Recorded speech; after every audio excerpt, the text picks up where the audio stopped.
Oh my gosh. Yeah, I was going to say you guys didn't get to see Travis's illicit European dance club moves for the new intro, but you did get to see it a little bit. So, hey, everybody. There you go. Good morning, good afternoon. It is Bitcast time. It is another great Sunday here. We're back after the Game Awards, or the Game Reveals, as it's known to most of us around here. We're going to be talking about that, of course, today. And we've got a whole lot of games and things to talk about, as well as the Switch 2 seemingly leaking all over the place right now. So we've got details and all that. Obviously, we're going to go through our Game Awards bet. We're going to go through all of the reveals, or 90% of the reveals, talk through those games. And we got a bunch of games we've been playing as well. So a lot to get to today. Guys, it's been an awesome week. How are we feeling this morning? Let's talk games. I'm excited. It's been a good week. It has been.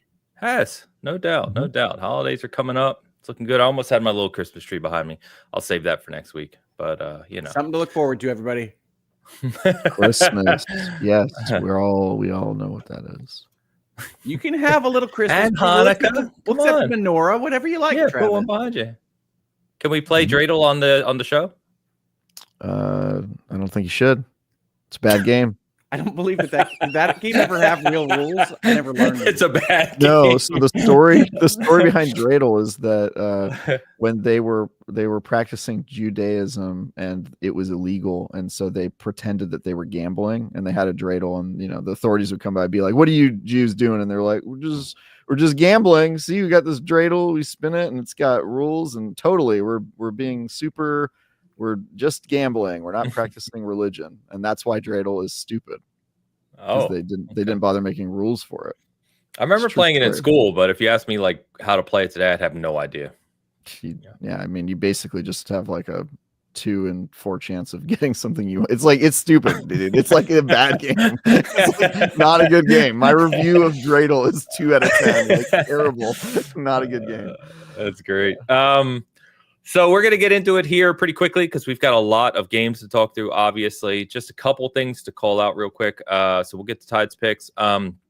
Because I have not been able to stream or had time to stream much lately at all, I want to make sure that I'm still raising money for Extra Life. So on the season gaming side, all super chats today will be going directly to Extra Life, which is, if you don't know, I play for Children's Miracle Hospitals. Great organization. They do a lot of great work, not only in Kansas City area, but nationwide.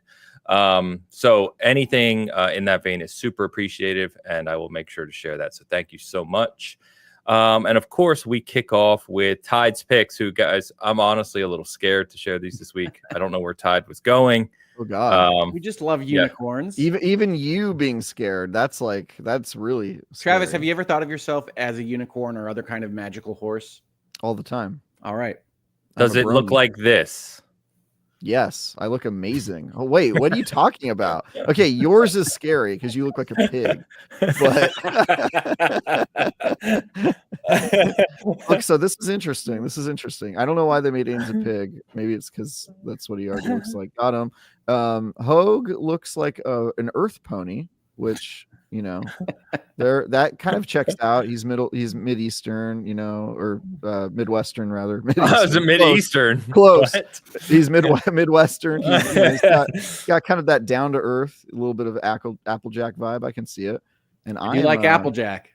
Yeah, Applejack's goated. And then I've got my magic powers because I'm a unicorn. I think that's the best glow up you've ever had, Travis. Oh yeah, 100%. Never looked better. Dude. I'm an anime princess right here, dude. Dude. If I've got I'm the belle of the ball. We go to. If there's one thing the Bitcast stands for, it's that friendship is magic. That's absolutely true. Yeah, I'm glad that you know this. See, Hogue has kids, so he probably had to go through a whole My Little Pony period. I'm betting. Yes, I was in the theater for the My Little Pony movie. Nice. I don't have an excuse of children. I just watched the show. Are we talking about did My Little Pony come back? Because you say My Little Pony, I think of the 80s. My Little Pony Friendship is Magic is the name of the series as it was revived during my kids' childhood. Oh, so more recently. Okay, yeah. Oh yeah, and it's a pretty good show too. Unironically. It is. It's serious. No, Travis is right. Yeah, he makes fun of a lot of stuff, but the My Little Pony revival was some of the best kids-facing stuff that we watched. Yeah. Oh, okay, fair enough. Fair enough. Did everyone look like a pig like me, or No, was it better dude, than No. that's just a you problem. The That's art was superior to your portrait there. Yeah, honestly, maybe Hogue. I'm starting to think maybe he's a dragon. could be Yeah. a Get on board bald, with that. sparkly dragon. Yeah, bald Yeah. sparkly dragon. If he's in his infancy, he hasn't kind of Yeah. grown up yet. Has that testosterone hasn't hit yet? Hasn't Gotten to that puberty. At least I have my headphones. That's what matters. So that are apparently on my cheeks. I'm not listening to anything. My necktie's looking a little. It might be the end of the tie down there. That might be the whole tie. It's looking a little sparse. I think you guys look great. I don't know why we are unicorns or magical horses today. I don't know, but there's got to be a reason. Tide, let us know. And by the way, shout out to Tide. Not only the support that she gives all of our channels, Bitcast, Hogue, Ian, and I know a lot of others in the community, but it was her birthday over the weekend, earlier this weekend. So happy birthday, Tide. Oh, happy birthday, Tide. Happy birthday. I hope I didn't drag you to my Game of the Year show for 4 hours yesterday on your birthday, Tide. But if I did, thank you so much for being there. 4 hours? Yeah, it was 4+. I was trying to bring it in under 3 hours. It wound up being about 4.5. For two of you. It was a great deal of fun. Yes. Wow. We do that show every year. We have honorable mentions. We have each of our top 10 lists. There's a lot of games to get through. So it was a lot of fun, but it was 4 hours long. And you had where the Skull and Bones on that list, I'm sure. Skull and Bones did appear on my top 10 list. It did. Wow. Yes. That's impressive, dude. And then you will notice my Skull and Bones is still in the shrink wrap. One day it may get played. Why do you have it up there? You like put that up there for this conversation. It's a threat. That's so funny. What? And remember, this is the worst cover art of all time. It has more things on it than you could possibly ever fit onto one thing. It has a Best Buy logo. It has a requires internet logo. It has limited edition in French and English on it. It's a train wreck. Yeah, but that's not like the main box. That's like a Best Buy box. Well, I would assume that's it is literally the main box, but without normally the one just doesn't have the Best Buy logo. This one happens to. That's I mean, I don't know why you buy physical discs, dude. Best $10 I ever spent. So I got to tell you, Skull and Bones, I love it. I talked about it yesterday. But yeah, I think it was my number 9 game of the year. Interesting. I would be very What was below it? Your list. What was below it? Almost everything else. That's a great question. What was 10? Let's see. What was my number 10 game of the year? I don't know that I can remember. You're sort of a swimming in sevens guy, aren't you, Hogue? You like to take the games that people aren't talking about and focus on them. I like gaming and I like variety in gaming, and I think that AAA populist type gaming tends to go in one specific direction that is great for what it does, but doesn't represent all of the breadth of experiences that we can have. This is why you prefer Quad A. That was such a politician answer. Like I asked you like a yes or no question, and you were like, "What I'm focused on is the future." It was like, "Wait, what?" That was not at all. Lawyer.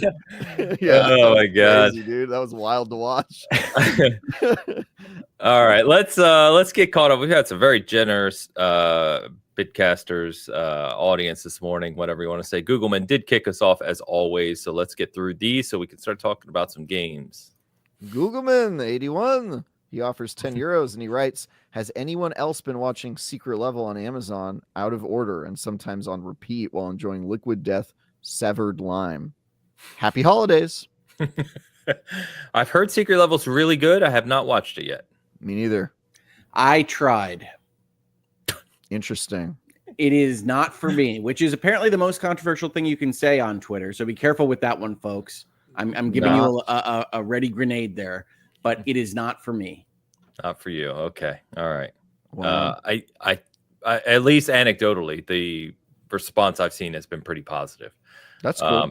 And they are keeping, by the way, I think they're splitting the season into 2, but they're keeping the Concord episode in. It's live in the next part of the season. They rendered it. Very they should. cool. Yeah. they should keep it in. Also, now it's like an artifact. Like that's kind of impressive. It's like your mug. Like, you carry that around. Where's my mug? I was just drinking tea out of it earlier. Yeah, where's your Concord mug? I mean, one thing I will say is it's an anthology series. So like any other anthology, there are better ones and there are worse ones. But where I thought there was going to be some kind of through line between the anthology, something that connected the episodes, there does not appear to be. Oh, I like that though. Just one-offs, so you can. Yeah, to his point, to Googleman's, you can watch it in any order. Yeah, Black Mirror. I like anthology. Good. Don't go in expecting the level of plot or story of Black Mirror. All right, then how about Tales from the Crypt? I think the right thing to think about is Love and Robots. These are the people that made that show. I see. It's got roughly that level of kind of non-story. Okay. Interesting. All right. Well, I probably speaking of Black Mirror, how about the Black Mirror Star Trek episode? Yeah. Awesome. Oh, that episode. Yeah, no. I'm not a big Jesse Plemons fan to start out with. So I don't remember that episode being particularly amazing. It was good. That show overall is pretty good though. Yeah, it is. Anyway. San Junipero. I love San Junipero. I like a lot of other episodes. The one, however many million merits it is, I like that one. I don't like a lot of the episodes. So it's an anthology show. Yep. Yeah, sometimes it doesn't hit. Googleman, thank you as always, my friend. Vintage Willow, being a legend as always, gifting 5 SG memberships. Thank you, Willow.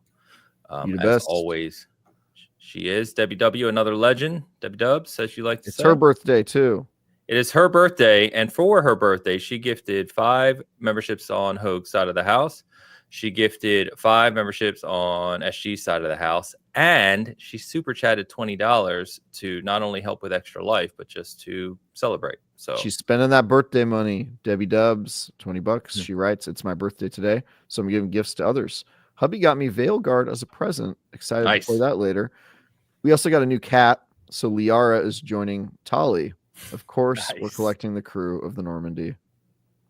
That awesome. Is, I mean, that's great, but also now there's a lot of pressure for you to have like 18 cats. There's a lot of crew members messing. And what about the suicide mission? That's scary. Yeah, like you don't have to send your cats out on Normandy quests. You're just collecting the cast. Oh, and if you get like one of those one-legged cats, you could call it Joker. It's pretty good. It's pretty good. That's great. Debbie and Willow, thank you as always. Happy birthday, Debbie. And thank you for the generosity. And then Willow followed up with $20 as well. So you guys are crazy. Nothing to say, just donating to Travis's personal checking account. Smiley face. I really like that. No. Ains already said these are going straight to Extra Life. Oh, okay. Yeah, that's correct. I got close though. Yeah. Thank you both, and happy birthday, Debbie. Debbie, really appreciate it. Rick Davis, member comment. Rick Davis has been a member for 18 months. That's a year and a half for those keeping score at home. Morning, guys. Excellent TGA this year. Very hyped for Intergalactic, Witcher, Okami, Onimusha, Turok, and Ninja Gaiden. Finished Elden Ring finally. Hell yeah. All right. Nice, Rick. Noise. I know he's been working on that for a while, so that's awesome that you finished Just it. The base campaign, I assume. I was gonna say the news is from has to tell you is that there is no end to Elden Ring. We're gonna be making Elden Rings until you die. We'll get to it. The ring will be even more Elden. It's completely different. Yeah, I'm excited, but it's a whole different thing. It's not. So anyway, we'll get to it. Yes, it is. Yeah, I'm eager to hear from Ains on NightReign. It's a roguelite battle royale. Like, it's very different. Did you look at the game though? It's not that different. Come on, it's an alternate game mode, bro. No, it's different, Travis. Did you read the IGN commentary on how different it is? I don't know if you read all your stuff. I mean, I talked to the people that played it. We don't all have that ability. We have to read what you guys actually deign to write for us. Well, you miss a lot with that. They don't get to say stuff like, on the DL. No, I'm just kidding. Rick, thank you and congrats. Tao Zochi, $10 super chat, right? Sup Bitcasters. Haynes, if you need a person to play the Last of Us board game, you could have asked Travis, who loves board games. Have fun, everyone. It's true. Ames is constantly asking me to play board games with me, and I'm like, He always I says don't no. have time, bro. I don't have time. He always says no. Go find friends. And he's like, please, please. I'm Yeah. like, no. Is the geographic Busy. distance between the two of you at all a problem for board gaming? He's like, I'll drive over anything. I'm like, Yeah. no, Yeah. I'm busy, Yeah. bro. I got stuff I live to do. feed to him. He declines Yeah. the call all the time. Hey, Ames and I have hung out in person, and we played 0 board games. I'm sad to report. We did not have time. Wait, we played Connect 4 at my wedding. That's Didn't a we? kind of board We game. played a game of Connect 4 at my wedding. Yeah. That's the extent of it. But yes, Tao is joking that I was at a board game store and they had a Last of Us board game I didn't realize they had, and I said I want to buy it, but I have no one to play it with because my family and you're the friends Last here of don't Us. game. That's true. That's it. That's the reason. I'm the only one here in Kansas City left. I'm looking forward to seeing your Final Girls setup, Ains. I know they had it. I didn't realize there was so much of it. Final Girl is for you because you don't need friends to play that. Solo. So, someone actually responded to me on Blue Sky and said that Last of Us you can actually play by yourself. It's a 1-player game as well. It's like 1 to 4. Interesting. So. Most games that are cooperative can go down to 1. I really cannot imagine playing a board game by myself. That sounds really sad. Yes, says the video game reviewer, but that's fine. Well, I mean, those are either made to play by yourself or with friends. Well, how is a board game that is made to play by yourself different? It's just like you have to set up. I don't know. It gives Get me sad Final vibes. Girl. I'm just going to tell everybody to get Final Girl. It's fantastic. It's the best solo board game experience ever. It's like when you see somebody in a restaurant eating alone. Do you guys get sad when you see that? No. I get curious. Like, what happened here? Yeah, I'm like, my God, why are you here alone? Is there some not reason? like fast food. I'm talking like they go to like a sit down restaurant with like somebody who has to like guide you over to a table, and they sit by themselves. And I'm like, man, what are they doing? Yeah. Don't you ever like some alone time, Travis? Oh, I love some alone time, but I'm in private when I'm alone. If I wanted to be alone, the last thing I do is go to a restaurant with a bunch of people. You know what I mean? Like that's sort of. Well, I think you still need to eat like the rest of us. So if you want to be alone and it's eating time, cook. Sure, that's great. Yeah, you can do that. Tao, thank you. Moving on. Appreciate you, Tao. Hope you're well. Ken B. $9.99 says extra life. Thank you, Ken. Appreciate that. That might be Ken. Respond if that's the Ken I think it is. I'm not just going to say your name out loud, but that might be a friend of mine in real life, funny enough. That lives like 10 minutes from me. Yeah, please. Nice. Debbie Dubs, member comment. Debbie Dubs has been a member for 14 months, and also it's a birthday. We're on Gen 4 or 5 of My Little Pony. Very true. We are. Very Friendship true. is Magic has a successor even since it came out. It does, yeah, it does. And I know nothing idea about it. This. Probably because my kids are older now, but like I had no idea. Yeah, no, it's pretty big, bro. It's not your best friend, Danes. No, it's not. It's not you. Okay. No, I have a Ken B that lives like 10 minutes from me, who I'm friends with. But dude, yeah, Ken B, that was your opportunity to just like fake it till you make it, dude. You could. I know. It could have been like, yeah, I'm coming over to play Last of Us with you. Be ready, and I would have been sitting here just waiting. You know, as always. Just tell him you'll meet at the Olive Garden by the thing, you know. yeah, exactly. Yeah, every time you go to Olive Garden. Debbie, thank you. Vintage Willow. Vintage Will has been a member for 19 months, and also it was her birthday. No, that's Tide. Wrong one. Happy birthday, Tide. Wait, no, sorry, I read that wrong. Happy birthday, Tide. Thank you again, Willow. Random name. Random_name 499 writes random fact: the woman who plays Princess Twilight, that's Twilight Sparkle on Friendship is Magic, was also Raven on Teen Titans, as well as Timmy Turner on Fairly Odd Parents. All good shows. I'm pretty sure Twilight Sparkle, is that not Laura Bailey? I don't know, actually. I'm not good with who was. Teen Titans was big in this house. The boys Teen love Titans is pretty big, yeah. That's funny. That's what I watched when I was a kid, which means I'm probably the age of your kid, huh? My stepson's 27, so yeah. In the ballpark, yeah. Not far off. Yeah. Oh no, I'm sorry. Twilight Sparkle is Tara Strong. Mm. Oh, Okay. I don't know who that is either, but she does a good job. No, she's done games as well, right? Yeah, no, a lot of games. Yeah. I just don't know actors. Like you could tell me, like if you didn't tell me that it was Troy Baker playing Indy, I would not have known. Tara Strong is Harlequin in the Arkham series. That's good. Good one. Nice. Cool. Random name, thank you, brother. Hope you're well. And finally, Rob with a member comment. Rob Frawley II, my personal best friend, has been a member for 23 months.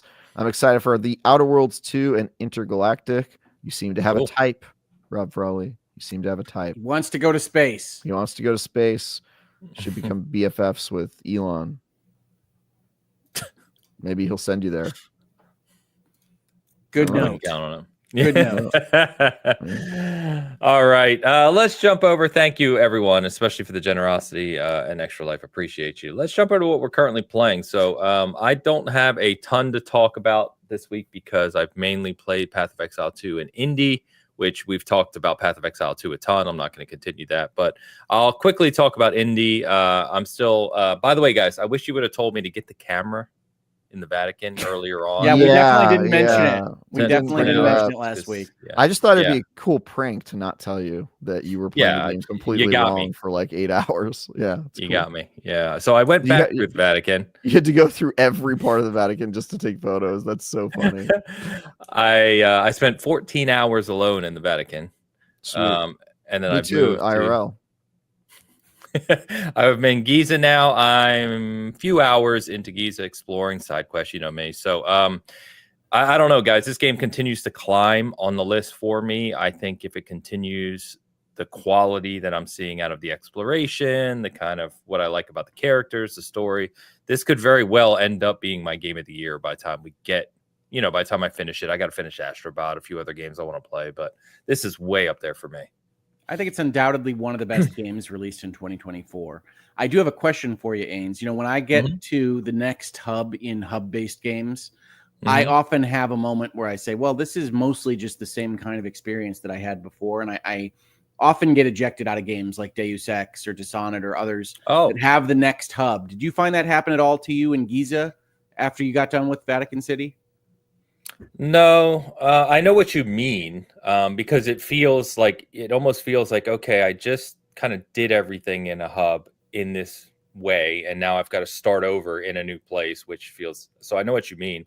But I think as long as I enjoy the gameplay and the concepts, which I do, right? The exploration, the finding secrets is really fun in the game. They just make it kind of indie-ish. I'm good. So I'm still locked in. Did you jump off of this one? No, I didn't jump off exactly, but I did notice my kind of intent to play, right? You're picking what game you're going to play when you have some gaming time has gone down a little bit for Indie because I do feel like, okay, I have to restart this map. I knew where everything was in the Vatican. I knew where the stores were. I knew what I wanted to do.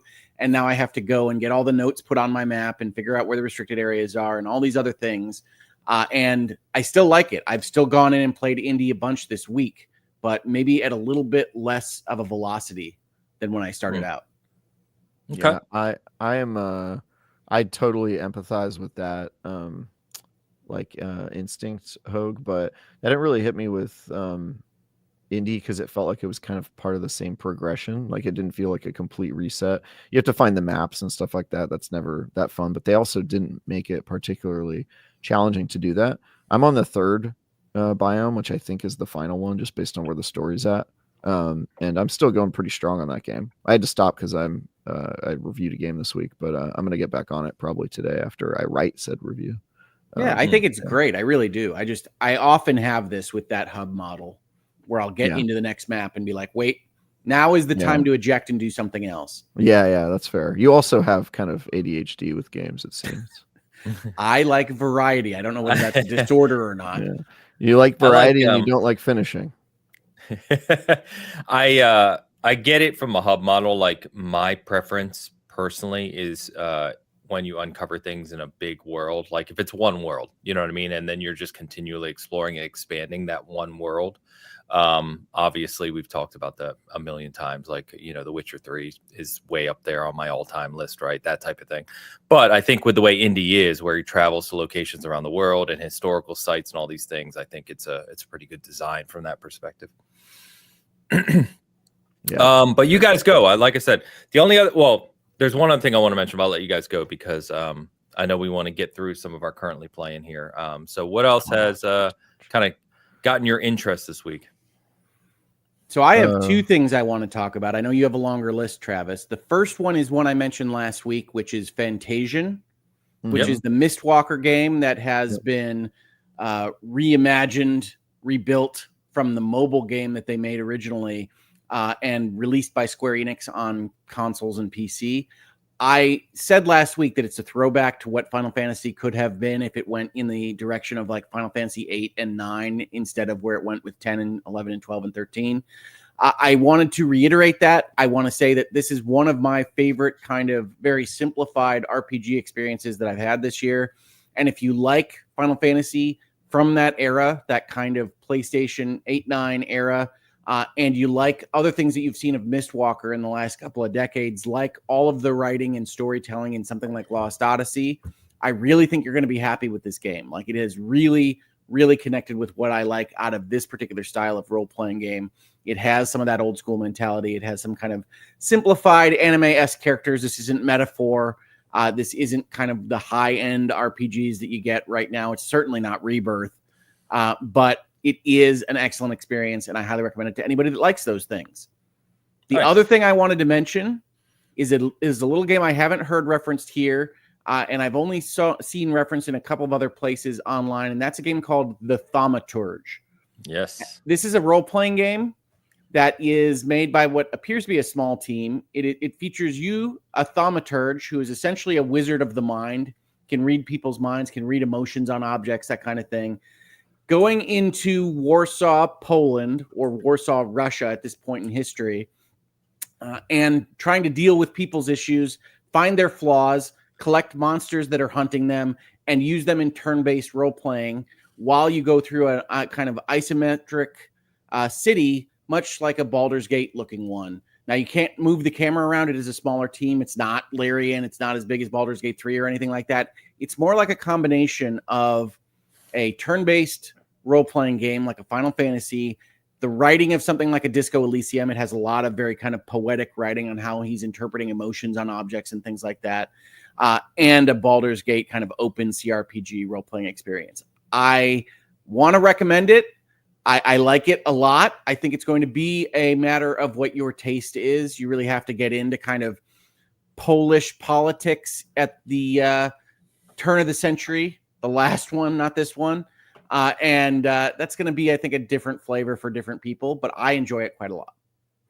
Yeah, this one is pretty high on my list too, Hogue. I played like maybe 15 minutes, but D and I have been wanting to go through this one together, so I'm going to play it. Excited. Yeah, I think it's like my alley. It's very wordy. It has a lot to say about a lot of things, social constructs, governance, emotion, people, all the stuff that you like to dig your teeth into if you like that kind of reading. But does it have dating options? That's really it does not, that I can tell. It has like plot points, but it doesn't have social links. It's not that kind of game. It's too bad. Yeah, this one has been pushed pretty heavily for a little while in the PR space. I've seen stuff about this game for months now. It just released on consoles. It came out on PC like earlier this year. Yeah. So the console release might be getting some of that PR push. Yeah. Yeah. So it looks really cool. It's one of those ones I'd like to check out at some point. But yeah, I like the style of it for sure. It's much more technically proficient than you might think from the description and the smallish team. It does have some really nice little bits of graphics as you call in the ghost friends to go and attack people. It's got a nice little combat system. It just isn't as ambitious as kind of the bigger RPGs of 2024. Sure. And that's fair, right? Yeah. Scope is a very important thing depending on the size of your team and budget. So yeah, but I'm rolling around Warsaw with Rasputin, solving people's problems, reading their minds. Nice. It's a good time. Cool. Very cool. The one you're doing the review on, Travis, you can't talk about yet, right? No, I'm reviewing Alien Rogue Incursion. It's a VR game, and I can talk about it on Wednesday or Thursday or something like that. So we can talk about it next week. Cool. But yeah, I've obviously been playing that. I finished it yesterday. Going to write the review today. And then the other stuff I can talk about is we didn't talk about Marvel Rivals last week, which is really crazy. I think we kind of just forgot. I mentioned it, but did we? we? Did, then we rolled just right through it. immediately moved on. I'm sure I talked too much and we went into a different direction. Yeah. Marvel Rivals is pretty cool. I've been playing a little bit of that. It's not, I'm not like super into these hero shooter games, but it seems to be a pretty quality one, and a lot of my friends are playing it, so I kind of get roped into it a few times there. I feel like now, go ahead. I will say something controversial on this. I hated this game. I downloaded it. It was free. Obviously, I wanted to try it. Lots of people talking about it. I got into a match, and I hated how it felt so much. I lasted half of the match and deleted it. I know that's not enough to give you a review. I know that's not enough to give a lot of commentary, but I do think that initial reaction to the game is at least worth mentioning, that it just felt like garbage to me. So you like Concord better than Marvel Rivals is what I'm hearing. Vastly. Yeah, no, if you want to put me on the record for that, hello, Twitter. I probably would too. I'm sure that you'll have a lot to say about that. I think Concord is a much better game than Rivals. But I understand what attracts a much people. Better game. I understand what attracts people to Rivals. I understand the power of intellectual property, wanting to be Wolverine and not the lady that has the big shield in Concord. I get that. But I just don't think it plays very well. And it certainly does come across very much as a clone of Overwatch. It's right down to the little rivets and screws. Just what did Overwatch do? We'll do the same thing. Does it make sense for what we're doing? Doesn't matter. That's what they did. Yeah. I will say it's not one that has immediately captured my attention, but the friends that are playing it have gotten really into it. And so you kind of get into these games by proxy, but I kind of feel this way about a lot of these hero shooter games. I felt that way about Overwatch. Like I would just play it because my buddies were into it and it didn't really do a lot for me. But seems to be well made. You get to be a Marvel guy, which is cool. I will say my initial reaction to it is a little hard to learn. You hop in with people who just like know more than you and they're just blasting you to pieces. The curve there seems a little tough to challenge or tough to well, there's a lot of garbage on screen, right? Like it's designed to be kind of showy with the amount of crap that you're looking at any given time. Yeah, and you practice using your web slinging ability if you're Spider-Man or Venom, and you kind of like slide into the wall and you're like, okay, it's going to take some time to learn this. I do appreciate that they have difficulty levels for each of the characters though, because there's some that are just like dumb, stupid, easy, like the Punisher and stuff, which is cool. I've started playing Astrobot this week. Y'all talked about it. It won Game of the Year. So sorry, Travis, to go back to Rivals real quick, because I haven't played it. It doesn't interest me at all, which is fine. But I know some of the guys at SG are playing it. A bunch of other people I talked to, like Luke, who's in chat here. Shout out to Luke. They seem to be enjoying it. Does it have, and this is going to be a weird question, this is me, does it have any true depth to the actual gunplay? Is it Fortnite-ish, which doesn't have any depth? Yes, or is it's not for gunplay, right? It's it also shoot. It's not really focused on gunplay. It's ability play, I'm assuming. Yeah, but there's not a lot of characters with guns. There's some of them. Well, that's fair. I was including things whatever that you target remotely, and then you hit the button. I should say damage play. Yeah, like, you know what I mean? Is there depth to it? Is it much more kind of cartoony? It's cartoony, but it's not. It has depth. Like you can synergize. There's support characters. There's characters that like work well with others. Spider-Man ties people with webs and pulls them in, and then somebody with like strong melee abilities can come in and like mess them up. But I don't think it's like I don't know if it's going to be like a game that has competitive, but sometimes it's hard to tell with these. Like, yeah, League of Legends, your first glance doesn't look like it has a lot of like crazy strategy play, but it's like super deep once you actually know what you're doing. So yeah. But I do think the actual act of firing at someone remotely, whether that's an ability, whether that's your spider silk, whether that's a gun, I don't think that it has what you're probably looking for in terms of depth, Ains. There's not a lot of difference between how those things feel. They just are what they are. You do have some of that strategy with how the characters interact. And again, I have about a half match of experience on this, but it felt so bad to play to me that's what ejected me. Like Concord felt vastly better to play, to actually interact with as a joystick game and hit buttons and do those kinds of things than Rivals did. And I will stand by that. I know that people are enjoying it. I think people are enjoying it for the IP and for the various things that you can do with those characters. I'm not going to take away one bit from those people that are enjoying it that way. But I think the actual act of controlling these characters and making them do things feels bad, man. Okay. All right. Yeah, I was just curious. I mean, it's not for me anyway, but I was just curious. Yeah. I started playing Astrobot. It won Game of the Year, so that's like on my list to like get done. Oh, you only just started it? You hadn't played it before? I think I played it for like an hour before, but anyway, I started over because I was like, all right, I need to actually play this game now. And then Infinity Nikki. D and I have been playing a lot of that. I don't know if you guys have gotten in on this, but it's pretty wild. Last week. Yeah, I talked about Infinity Nikki a lot last week. Yeah. Okay, where was I? Yeah. I'm just kidding. I might have just tuned out. I assume you zone out when I talk, Travis. It's okay. No, I think it's if it's a game I haven't played yet, I kind of just look at the comments, do other stuff. But I just started playing it this week. We got to it late because Dee was out of town last week, so I was like waiting for her. But yeah, she got in and we were like, let's do this. And now she's like super addicted to it, which is I know it's probably the strongest of the gacha games in my opinion. I think it's stronger even than Genshin Impact, but it's going to be more narrow in terms of audience because of that dress up doll kind of what you're getting. Cozy. Actually, I kind of do remember us talking about this last week, but anyway, it's a cool game. It is a cool game. I think it's going to be fantastically successful at the demographic it's aimed at. And I also think it's pretty generous for this type of game. Yeah, it is. Yeah. It's not, you don't really have to spend a lot. Like I was surprised how many resources D got without spending any money. Like it lets you get a lot of them drops, them loot boxes.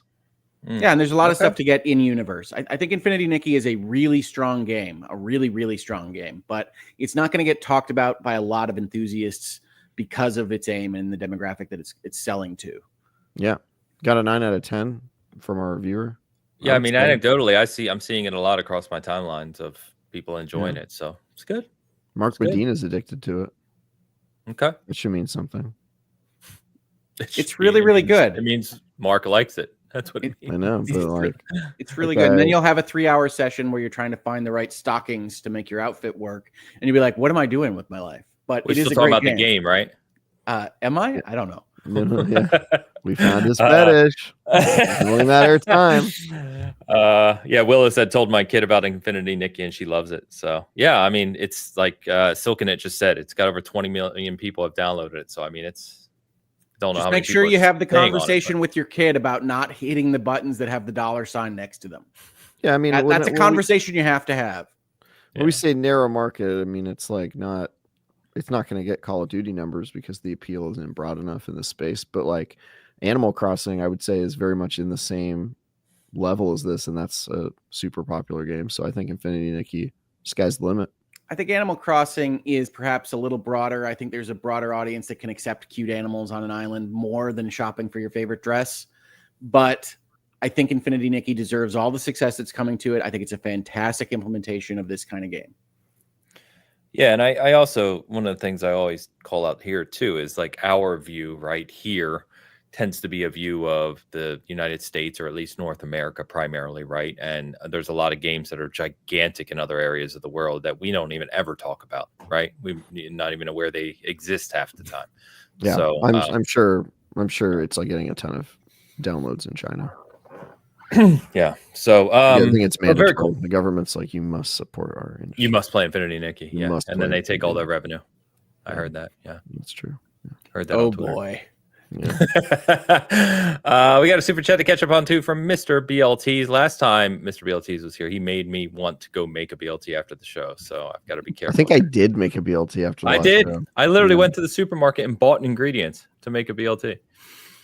Mr. BLTs offers $4.99, which is maybe half of a BLT.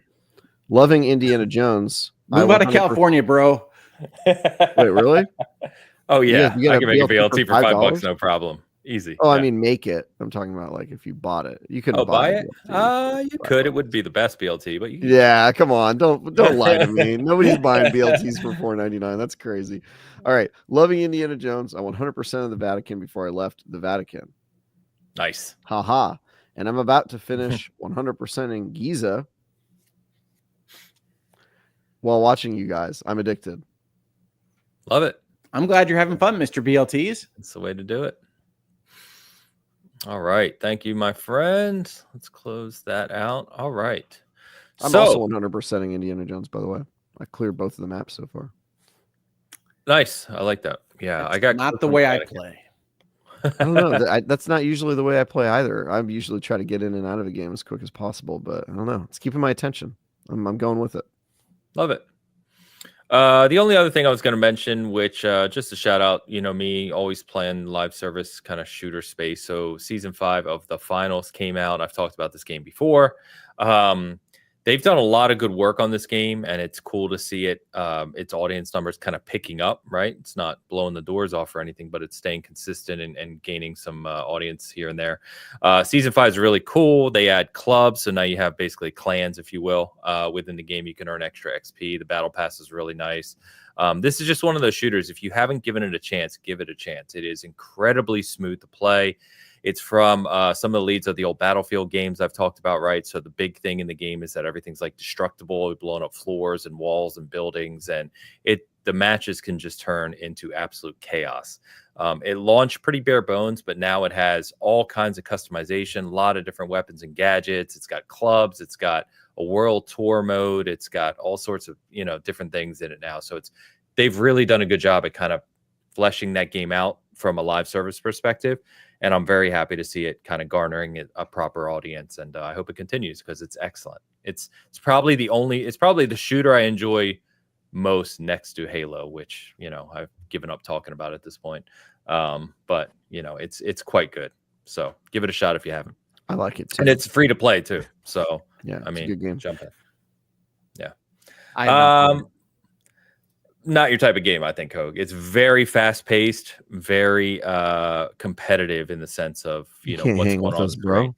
You can't. It's a lot, especially if you're cross-play on and you're playing with the keyboard and mouse players. Man, it's intense. But there's things that happen in that game that are so funny and fun. Like it's great.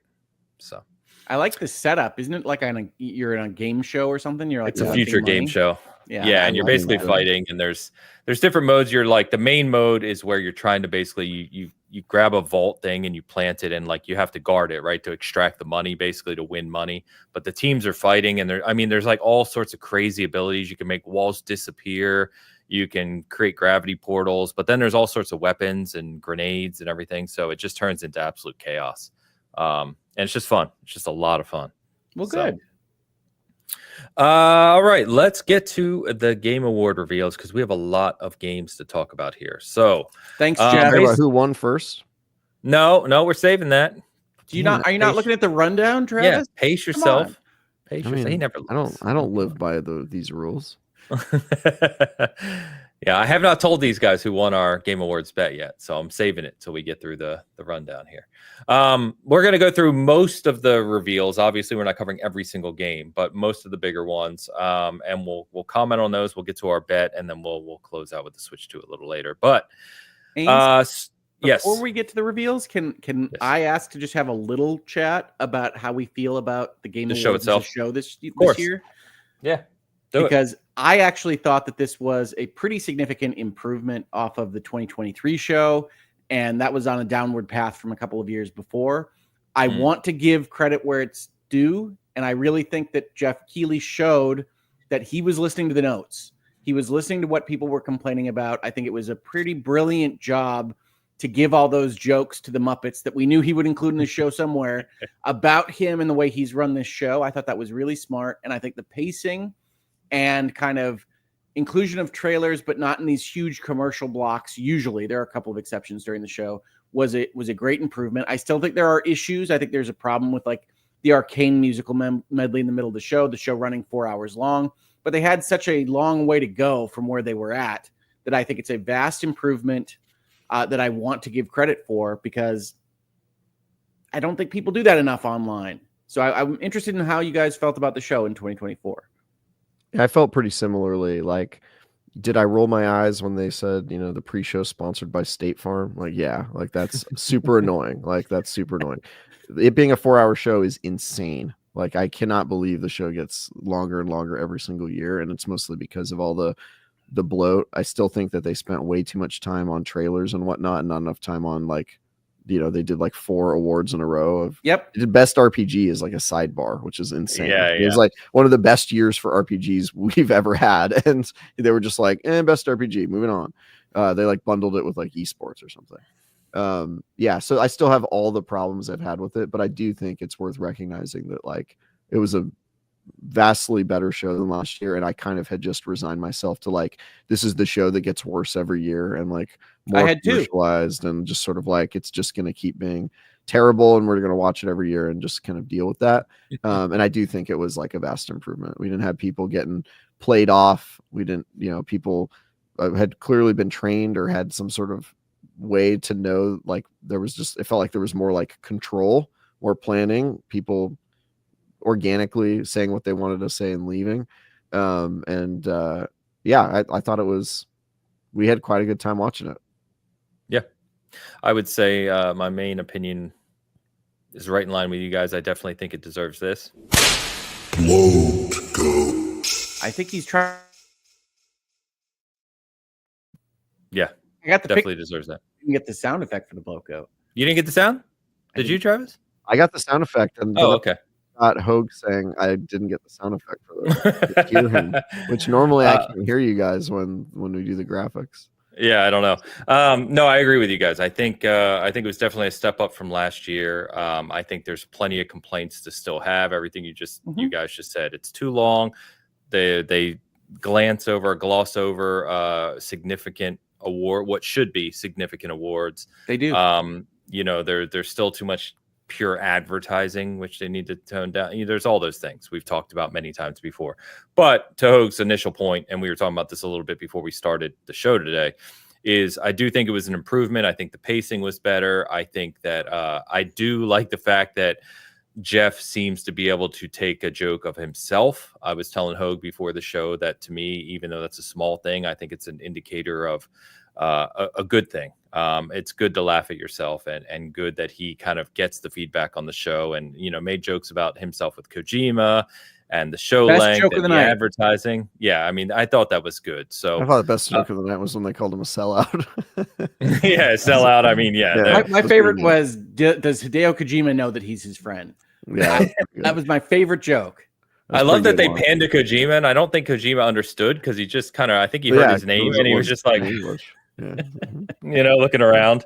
But no, I think it was better. One more criticism before we go into the positivity. Why are you just completely interrupting me?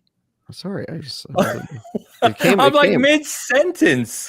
That's what people do when they talk, Ains. It's just like a normal. No, they don't.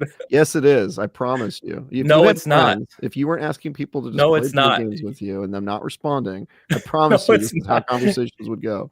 That is not how. If your normal day-to-day conversations go, where you just stop people talking in the middle of their sentence, you hang out with weird people. It's a little bit of overlap, bro.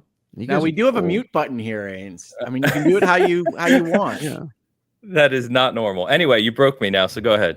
What were you gonna say? I was just gonna say one more criticism for him that before we go and talk about the good things we liked. I don't understand his obsession with having to mention every time they show anything that like he got to see it early, or that he's like, it's ridiculous. It's an ego play. Yeah, he's clearly got an ego, but most people do. That's all right.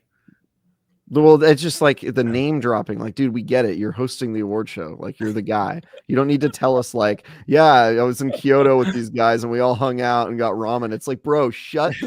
Just like that. You're the reason it's so long. Like, shut up, dude. I said the same thing while watching it. I said the exact same words, Travis. I was like, why does he feel the need to say, like, I was there with these people? Like, it's your show, Jeff. We get it. Like, you're good. You don't need to mention this. Like, it's your show. Like, yeah, it's weird. Well, look, I don't know him, but he was clearly emotional in parts of that show. I mean, it's like, I did see that. Yeah, he's got some stuff going on. I understand that level of ego. He's got some stuff going on. He's working through some things mid-show.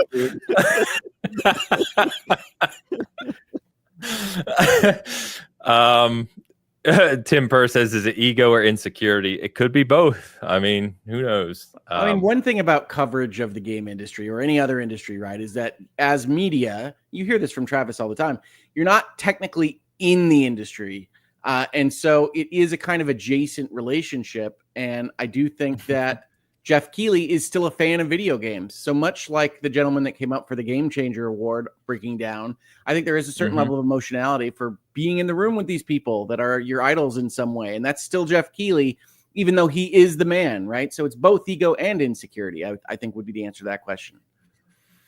Yeah, so Amir Savat, which Carl just called out in the chat, who got the Game Changer Award for, I did appreciate, I don't know about you guys, but I thought, he got criticism last year about not talking about the issues with the industry and kind of the corporations coming in, the layoffs, all that kind of stuff. So they talked about that, and you got this Game Changer Award. They also obviously let and approved Sven Atlarian's speech, right? Which was kind of interesting to watch unfold. I thought that was a good moment. So I think that overall it was a better show than last year. Notably, there's still improvements I'd like to see, but generally speaking, we can all improve. Even the Bitcast, big time.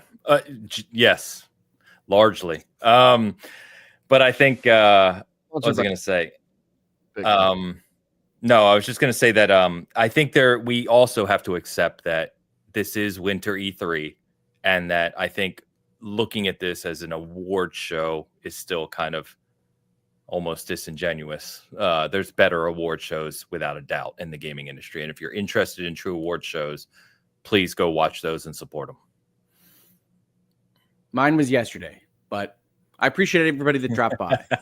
This was also 4 hours, so I will extend that criticism to Hogue as well. Too long. We had no commercials. I don't know what to tell you. You're a commercial. The Hogue Law, or the Hogue Brothers Top 10 Games of the Year, presented by State Farm. That's right. Presented by State Farm. I don't think I have taken any endorsements on the channel, but if State Farm wants to drop in, I'm happy to have the conversation. I was going to say, if it's State Farm level, I would have that conversation. Yeah. Would it be a 4-hour conversation? You know what? Generally speaking, people know whether they want to spend money pretty fast. Nice. All right. So going through these games, this is in order, generally speaking, of the videos kind of from beginning to end. So we'll just go through these games. Obviously, this is in show order, is what you're saying. Generally speaking, there's a couple that are out of place, but yeah. So early on, I got excited right away because they showed Ninja Gaiden Ragebound, which is a return of Ninja Gaiden, a classic IP, right? And it's being made by the Game Kitchen, which, if you're not familiar with, made Blasphemous, which I have not. I think you talked about Blasphemous at one point, Travis. I reviewed both of the Blasphemous games, yeah. Okay, so what's your confidence level in the developers handling a 2D Ninja Gaiden return? Yeah, I met them. They're talented, passionate people. They make, obviously, Blasphemous is a weird game, but it's got cool art, interesting style. Going back to kind of the 2D Ninja Gaiden seems like an interesting choice. So I think they got the bona fides to do this. Be interesting. Yeah, I think it's is it Dotemu? I never know how to pronounce that. Dotemu, who did like Streets of Rage and the Turtles. I don't know. Shredder's Revenge. This would be the Game Kitchen, right? Game Kitchen's the developer. Dotemu the publisher. Dotemu. Is that how you pronounce it? I have no idea how you pronounce it. That's how I pronounce it. Okay, but you know what I mean. So I'm excited. I loved Ninja Gaiden growing up on the NES, and the 2D ones. Obviously, the early Xbox 3D ones were great too. But I hope this is good. I will say the Blasphemous devs. The one thing that Blasphemous does really well is it makes 2D combat a lot of fun. Like they're great at making like the combat just back and forth and parrying and timing and some of the stuff that like 2D doesn't always get right with these side scrollers. Well, at least from the little snippets we got of this game, it doesn't look like they're trying to make a Blasphemous out of it. So I don't know whether that'll hold or not. The only issue I have with this at all is I felt like I played a really good Ninja Gaiden indie game in the Messenger. And I almost wish that they would have gotten a crack at the formal property. But I don't mean to take away anything from the Game Kitchen. I haven't played Blasphemous. I think the trailer looked fine. I like the Super Nintendo kind of graphic style of the game that they're going for. I just know that the Messenger scratched that itch for me most recently. Gotcha. I don't really know that The Messenger is in the same category because it's like a single hit death game. I have that in like a different category in my mind, but yeah, I get that. There's a lot of ninja games out there in general. Ninja That's samurai true. games. There's just a lot. Yeah, and I mean the 2D kind of in the indie space, especially, right? These games aren't rare anymore in that sense. So I hope they can make it stand out. So then we got just a confirmation again, a new look at Slay the Spire 2, and a confirmation that it's still coming to early access in 2025. So I know this is a beloved game, the original, a beloved game. So I'm sure there's a good audience pump for this one. Yeah, this is another one I struggle with because Slay the Spire was an absolute genre starting type game. It absolutely influenced a bunch of indie developers to make all of these deck builder games and to have all of that kind of roguelike map progression. Monster Train. What I'm saying is there's a lot of development from this idea that has already happened, and I'm not sure there's space for Slay the Spire 2 to really excite me unless it's doing something that wasn't shown in that trailer, right? In that trailer, you're just showing that you're a sequel to Slay the Spire. And so you're probably not showing all your new bits in that context. But I myself, as someone that loved Slay the Spire, really likes this kind of genre of games, feels like my bucket is pretty full of this experience right now. And I'm not sure that they can be as new or as innovative as I would want them to be to really get me excited about their product. So it might be past the time for the Slay the Spire brand, or it might sell bajillions and have a bunch of brilliant ideas. I just looked at this trailer and said, I don't know about that one. I think it'll be pretty good. I mean, we've seen this before. People that start the genre, I guess we've seen both, right? Like Borderlands created the looter shooter genre and then like almost immediately fell behind the curve and seemingly has never recovered from it. But we've also seen like Rogue Legacy make the roguelike genre, and then they came out with a sequel that was also great. So I think there's hope for them. Yeah, Rogue Legacy 2 is cool.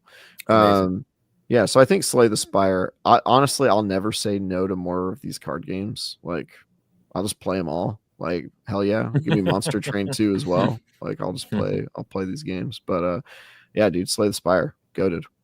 Cool. Well, early access in 2025. We'll see what that means, and we'll see what they mean by early access, right? Because to Hoag's point, maybe that's what they're looking to do is kind of get this out, get it in the audience hands of the Slay the Spire fans, and then evolve it from there. So I'm not sure. We'll see. Well, I like Slay the Spire. I think there's reason to be excited for a sequel. I think this is one of the designs that indie development has really taken on in all sorts of different ways. And so I'll be interested to see what they do with the sequel. Yeah. Cool. I think maybe all those clones will make the game better. Yeah, it's possible. Competition. Yeah. Pushes them to innovate. It's cool.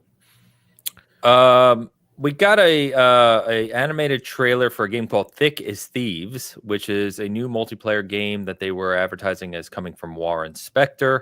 So this is supposedly their phrasing is immersive multiplayer heist game, which looked cool in the cinematic. It sounds cool in theory. My concern with these types of games, as we've seen across many of these types of games, is when you have a required multiplayer component, depending on how this is designed, we don't really know yet. But if it's one of those that requires kind of coordinated teamwork and you're going in certain kind of areas or dungeons that, you know, have either a competitive multiplayer where you have two teams trying to do something, or you're a coordinated co-op team trying to steal from like AI, sometimes they just don't gain an audience in the sense of it requires too much teamwork. So unless you have like 2 or 3 or 4 friends that want to play this consistently, you don't really get a lot out of it. Well, it looked, it looked like they were competing against each other, like there were no teams. Like it was just like whoever can steal it first, right?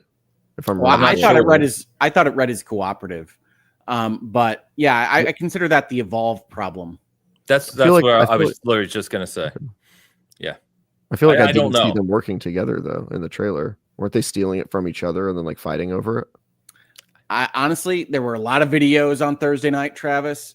If I'm not remembering it correctly, I fully grokked to that. It's fine. Okay. I remember reading it in my head as what looked to be some kind of cooperative PvE kind of experience.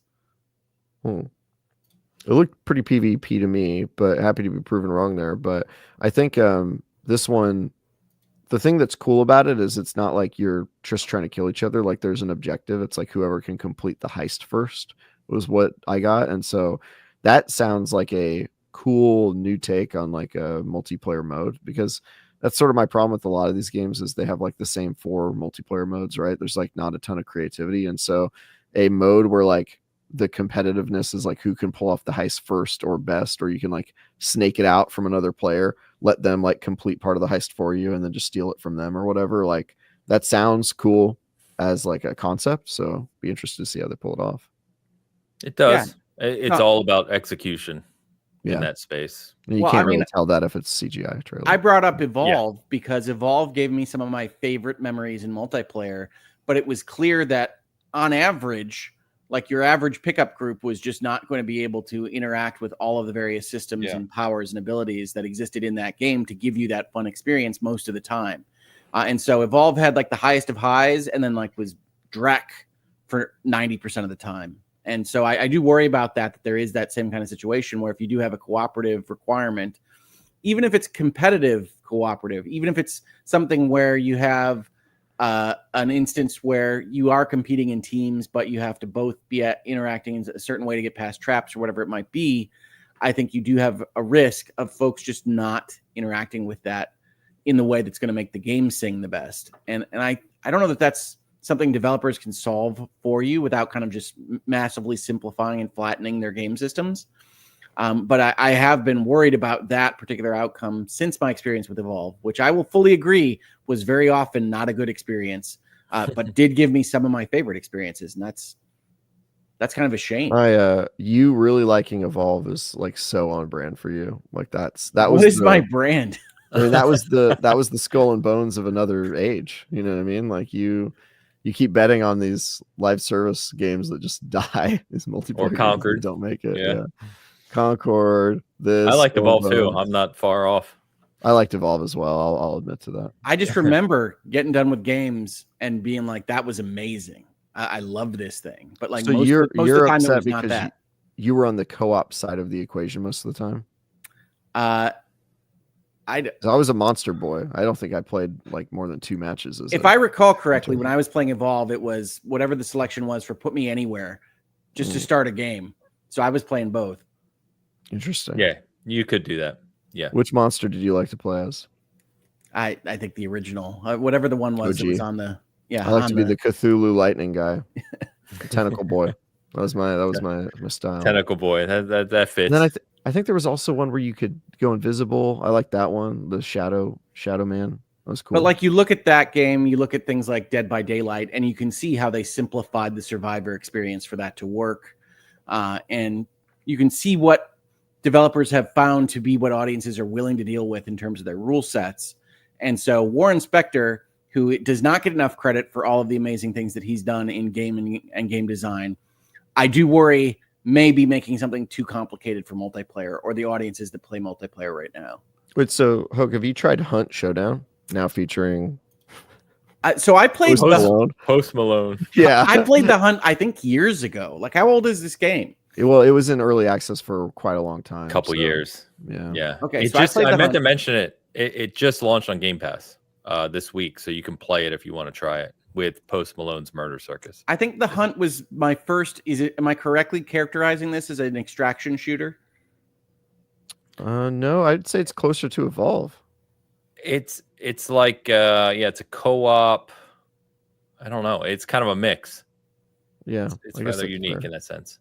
I would say it's a bounty hunting game, which kind of makes me think of Evolve. Like you're hunting something together. You are, yeah. Also competitive. It's got PvP. But then you got to get out, right? Am I thinking of the wrong game? Is there something that sounds like the Hunt? No. I also don't think the game's called the Hunt. I think it's just Hunt, which is a stupid. It's like dumb, but I think that is.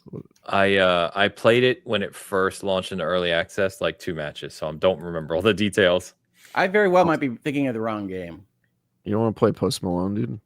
I actually installed it. I just haven't touched it. All right, here I'm going on the website. Malone, that's Hunt Showdown, some kind of musician, right? First-person PvP bounty hunting game with heavy PvE elements. That's how they describe it. So I don't I don't know if there's an extraction part of it. I've also not played this game in years. There you go. Good info on the hunt for everyone listening. But just glad to inform here on the podcast. We'll move on back to the Game Awards stuff. So this one came out, and funny enough, my group of friends got excited, and I remember saying, I cannot believe this has not really existed before, which is Rematch. It's called, which essentially just looks like Soccer Rocket League. It looks like 3-on-3 soccer in an indoor arena where there's walls and the ball, it can't leave the arena. So the action is always going, and you just try to score goals, which sounds ridiculously simple, just like Rocket League. But obviously football, soccer, whatever you want to call it, being pretty much the most popular sport in the world, Rocket League being a hugely popular live service game. Like, why hasn't this existed before? Okay, first, can I just comment on the fact that Rocket League is clearly soccer with cars? So then saying that this is soccer Rocket League is kind of insane to me. Like, I feel like I'm in triple inception. But this is the Sifu guys, right? That's how this was announced. So I want to say that the nickname of this is going to be Sock-Fu, and that's how I'm going to refer to it. It is the Sifu guys, and honestly, some of the animations kind of looked Sifu-esque, where they're kicking and. They're really good animators. That's part of why Sifu worked. But yeah, it looked cool. I mean, it's a soccer game. That's just indoor soccer, by the way. Rocket League, I know, with a soccer ball and soccer players instead. That's just indoor soccer. I know, and it sounds very simple on the surface, but it won't surprise me if this becomes a very big game because Rocket League is huge. It really depends on how it plays, right? Of course, yeah, it's a good idea. Yeah, I mean, I play Rocket League's one of those go-tos. Like, that's usually our wind down at the end of the night game after we're pissed off at Halo or some other shooter, right? We go play Rocket League for like somewhere you don't have to think too hard. Yeah, and it's really competitive, but it's like I just don't care whether I win or lose in that game. You know what I mean? So we'll see. I call this one out. So is it Solasta 2? Solasta? So it looks like you do whatever you want with that A. Yeah, we'll see. Tactical RPG, it kind of looks like. I'm not familiar with this franchise, but it looked a little kind of Pillars-ish. I don't know if you have more info on this game than maybe I do. Well, I think it's grid fighting. At least the first one was. I don't know whether it's that kind of real time with pause now. But the first one was essentially a build your party, play a Dungeons and Dragons type campaign in their own intellectual property universe. It's a crunchy type RPG. And a 2 sounds great. I have no problem with that. The first one was not one that I really kind of connected with too strongly. This is a game that I think really needs a sequel because the first one was like, okay, it's kind of an interesting idea, but I fell off it pretty quick. So turn-based. It didn't have a lot. Yeah, it didn't have a lot to me to speak to. Right, it didn't have a lot setting it apart. Okay. Yeah. All right. Goes into early access in 2025. Of course, there is a demo coming soon, they said. I don't know what soon means, but we will see. So hopefully they've improved. Yeah. By the way, let me get this member comment real quick from good old Tao, who just wants to call out that he loves Evolve as well, Hogue. You're not alone.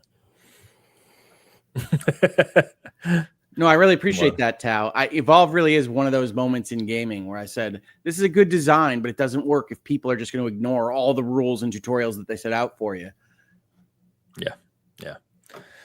All right. Then we get our cover story of the day, week, whatever you want to call it, which is The Witcher 4. So we knew this was in development, right? CD Projekt Red has kind of talked about their roadmap for the next few years. So what we see here is about a 6-minute cinematic trailer with Ciri now as the lead in what they are calling a new saga. So this is clearly going to be more than one game, I guess, over the years. They've said it's a trilogy, yeah. They announced Polaris as part of a trilogy. Okay. So I kind of was going through the press release from CD Projekt Red, and basically, open world RPG, which is what you expect, a core focus on storytelling, relationships, and emotion. They actually use the word emotion. There's going to be new abilities and tools, some of which they show off in the trailer, like the chain, advanced magic powers, because it's Ciri, right? Which she's a little different, right? She is the lady of time and space. Yeah. And there's some quotes and stuff. We have a little preview up, but some really cool images. Obviously, they tease Geralt being, probably having a cameo or some sort of role in the story, of course. But But it was cool to see this. I didn't think we would see anything out of The Witcher 4 so soon. Obviously, this was just a cinematic trailer. So this game, people were getting excited. Like, well, I quickly need to play Witcher 3. I'm like, you have time. You have so much time. Witcher 4 is not coming out anytime soon, Folks, I promise you. This is the slot. This video right now is the slot for that Cyberpunk video of the lady kneeling in the street. Like, it is years before the game. Yeah. I said, if I had to guess right now, I'm saying 2029. I mean, you're years away from this game. I don't think it'd be that far away. I think that's right. No, I they think only went into full production earlier this year, and I think 29 is right, pretty much dead on, and they can't release it early. Like CD Projekt Red cannot release this in Cyberpunk state. No, and Witcher 3 was delayed 3 times. Like, I mean, this is going to be a massive game, and then you think about the praise that Witcher 3 has as one of the most acclaimed games of all time. Cyberpunk has grown into a spectacular RPG. Like, the expectations for this game are going to be monumental. And they know they can't F it up. Yeah. Deservedly so. And this trailer, to me, tells you that they're on the right path. It has the right vibe. It has the right tone. Agree. To match what they're doing with Witcher. I know there's a lot of complaints online about random stuff. There always is. There's complaints online about random stuff, about everything. We're going to get to a game that I don't feel the vibes for in just a bit, that I got a lot of crap for online. But on this particular score, I think the Witcher 4 trailer does exactly what it needs to do. And like every time I see The Witcher, I feel for the people of Poland. They seem to have gone through a lot. They seem to be going through a lot. The Witcher is a series that shows people going through a lot. And I think that this trailer is a good start for being excited for it. Now, with all those positives, I think Witcher 4 is a terrible title. I think if you're going to switch protagonists, now is the time to switch to subtitles. Now is the time to rethink what your approach is going to be. And I'm afraid that Witcher 4 doesn't do that. Minor complaint, but I would agree. Yeah. I think the marketing has shown that the number just does better. Well, I'm not in this for the marketing. I'm in this to talk about the art. And we get confused when there's a subtitle. They go, wait, where does this stand in the... Well, they already switched me in numbers. They already switched to Roman numerals, which I hate. I hate it when series do that.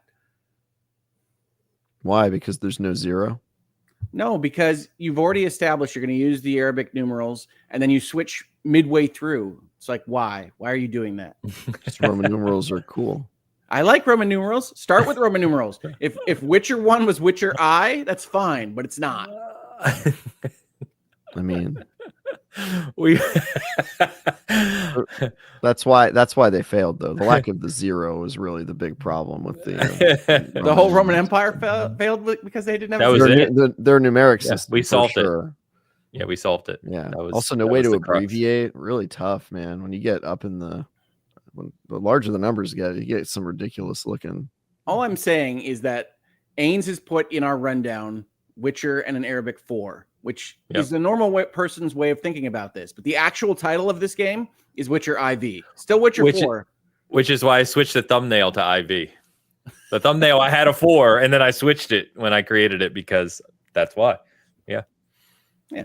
I mean, I'm excited. I was already excited because, as I said, we knew this was coming. It was cool to see. I think it was a great trailer, to Hoag's point. I really liked what I saw in it. It does set the right tone and vibe. I'm excited to play with Ciri as the protagonist. So excitement through the roof. And I'll say this when we get to Intergalactic late in the show here. I'm kind of past the age of cinematic trailers getting me completely excited because I need to see what they're actually doing. Hold on. I get that. Hold on. Fact check. Yep. What? I mean, I think he's going to say that it's real time, which it is. No. Okay. I mean, it's. I can't get any more erect. Ains. Yeah.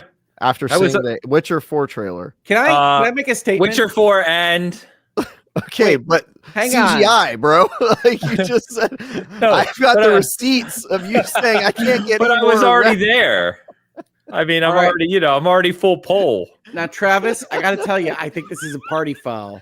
How so? You bring in the commentary from the private chat. This is a private chat. That's not an acceptable use of our communications, and we're going to just cut you out of them in the future. Wow, yeah, this is true. I thought we were all journalists here. I thought we were all. You did not. Man, you don't even think yourself as a journalist. Oh my god. I don't. It's true. No, but that's what I'm saying. I need to see more of the game. I was already pumped for it because we knew it's coming. But yeah, no, I think that this is an important milestone because I think we had to have that Cyberpunk video from 5 years before it's going to release in order to start the timer. And so I'm glad that Witcher 4 is now at least announced, and we can know that Witcher 4 probably is, 2029. We're going to hope that it comes out by the end of this decade, as John F. Kennedy might say. And if that happens, I'll be thrilled. But nobody should get excited about it in the next year. I must have missed something, and I'm glad I probably did. You don't like that reference to the moon speech? No. Yeah. I'm not paying attention to any of that right now because it saddens me. So it's old. Yeah. The moon speech? Oh. Yeah, it's from the early 60s. Oh, no, I'm sorry. I thought you were referring to current, Junior. Yeah. Sorry. No, Junior was earlier when he was choking while he was talking. That was how he sounded like his Junior impression. No. Yeah, sorry. We choose to go to the moon. I got you. Yes, I got you. Yeah. I think I'm distraught by current news, which when you said Kennedy is where my mind went. So. Fair enough. Kennedy, I did not mean to bring in any politics. Yes, I know. That's where my pronunciation of decade comes from. Is that I got you. Gotcha. What is that accent, by the way? The Kennedy accent. What is that?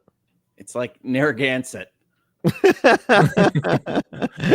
right. Let me. Don's super chat's been sitting a while, but he mentions Witcher 4 hype, so I'll bring it up now while we're talking about it. Don, the lion-hearted among us, offers $10 and writes, "Good day, Bitcast. Witcher 4 hype is real. Can't wait. Do we think the Witcher 1 remake comes first? Playing Metaphor now, good, but feels linear and restrictive with where I can go, what to do, starting second dungeon." Yeah, I mean, if you're not familiar with the JRPG classic, they are not super into letting you make decisions or play the game in any way other than the path they kind of set out for you. Yeah, very different than Witcher. Really, the anti-Witcher. It's a story-based role-playing game. But I think one problem that Persona and Metaphor have is that they do kind of feign at being open world in a way that other JRPGs don't. And so I can understand why Don might feel like it's more linear than he was led to believe. But certainly, you're going to go down a specific plot line in a way that The Witcher would have had you go down in Witcher 1, as you bring up here. And even in some respects in Witcher 2, which is linear with major choices to decide on which line you're going to be on. But you're going to continue to like Metaphor, I think, Don. And I do think that The Witcher 1 remake will come out before Witcher 4. They've been working on the Witcher 1 remake, I think, in production before the Witcher 4 announcement for production. Correct. So I think that'll happen. Well, they didn't. I can't remember when they announced it, but it was somewhere around right after they started hiring for it because people saw job postings first. So I think it's probably been in production a little bit longer since the announcement that was working on it. Which one are you talking about? Witcher 1? Witcher 4.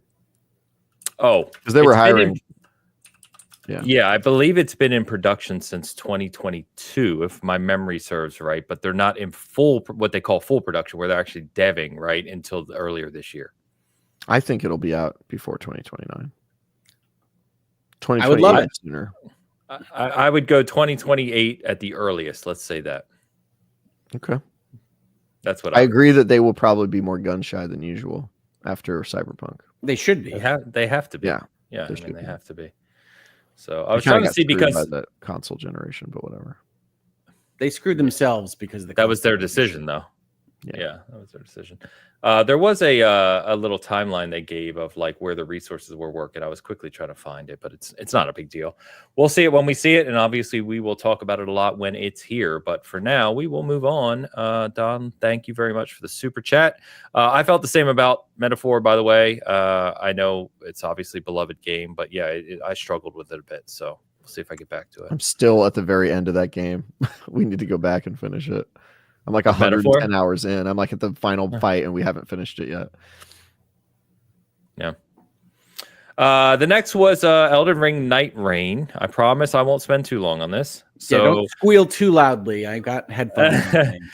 Well, I got excited because first I got confused, and before I got to Travis's text that he shared. because they show this and it's obviously Elden Ring, but then they show things from like other Souls games. They showed Nameless King, for example, from Souls That was 3. very And interesting. I was like, why is Nameless King here all That's of a funny. sudden? That was my reaction too. I was like, is that Nameless King, or are they just like rehashing like characters? Like, I'm so I was like, is this a boss rush mode? Like, what is this? So long story short, the overarching theme. So this is not being led by Miyazaki. This is a separate team making this. It's kind of a combination roguelike BR. Basically what it is there's 8 classes you select from. They're predefined. So you take one of these 8 classes, it's co-op. You basically play through a match where you have a condensed version of Limgrave, which is new for this, like they've modified it, right? And it almost acts like it's also first area, it's procedurally, and it mixes it up. And then basically, as time goes on, about 10 to 15 minutes, they said you can run around, fight normal enemies, loot, adventure. You can gain new abilities, like you would in a normal kind of like BR or roguelite type thing. The ring kind of closes. You've said BR a couple times. What do you mean by that? Battle Royale. Sorry. I know what you mean. I'm just trying to help.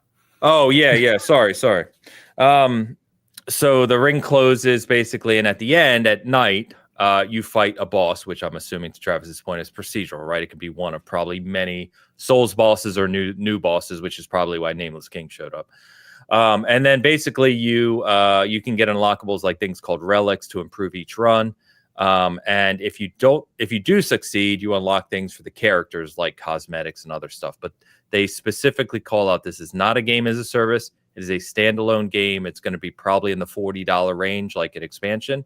But it's a standalone game, and everything that you earn and unlock is in the game. It's not like you're not buying stuff with microtransactions. Noise. I got to tell you, this sounds so much like a DLC to Elden Ring that they decided to sell separately. I don't know exactly what the genesis behind this project was, but it sounds like Moon Crash to Prey to me. And that's one of my favorite DLCs ever. Yeah. But I don't know how people that play Elden Ring are going to like that. I have no idea. This is unexpected. I feel like because it's such a different game mode, it's not like you're bringing your character or your loot or whatever. It feels like maybe a separate app is appropriate. Also, people complain these days about like how large you're making their game file. And so different audience, not shared overlap with your character, no real need to be in the same app. I kind of see where they're going with it. Yeah, as soon as I saw the ring closing in, which I think is the first thing in the trailer, I was like, oh, this is Elden Ring Battle Royale. I was like, yeah, that's what it's gonna be. So I don't know, man. We'll see how much of like the Elden Ring DNA exists in this game. Like, as you mentioned, Ains, it's a different developer. So that's been my question, is like, how much is it going to feel like Elden Ring versus like a generic off-brand, like not as in-depth version? Well, you say different developer. It's from Soft. It's just not Miyazaki. Good. Keep talking.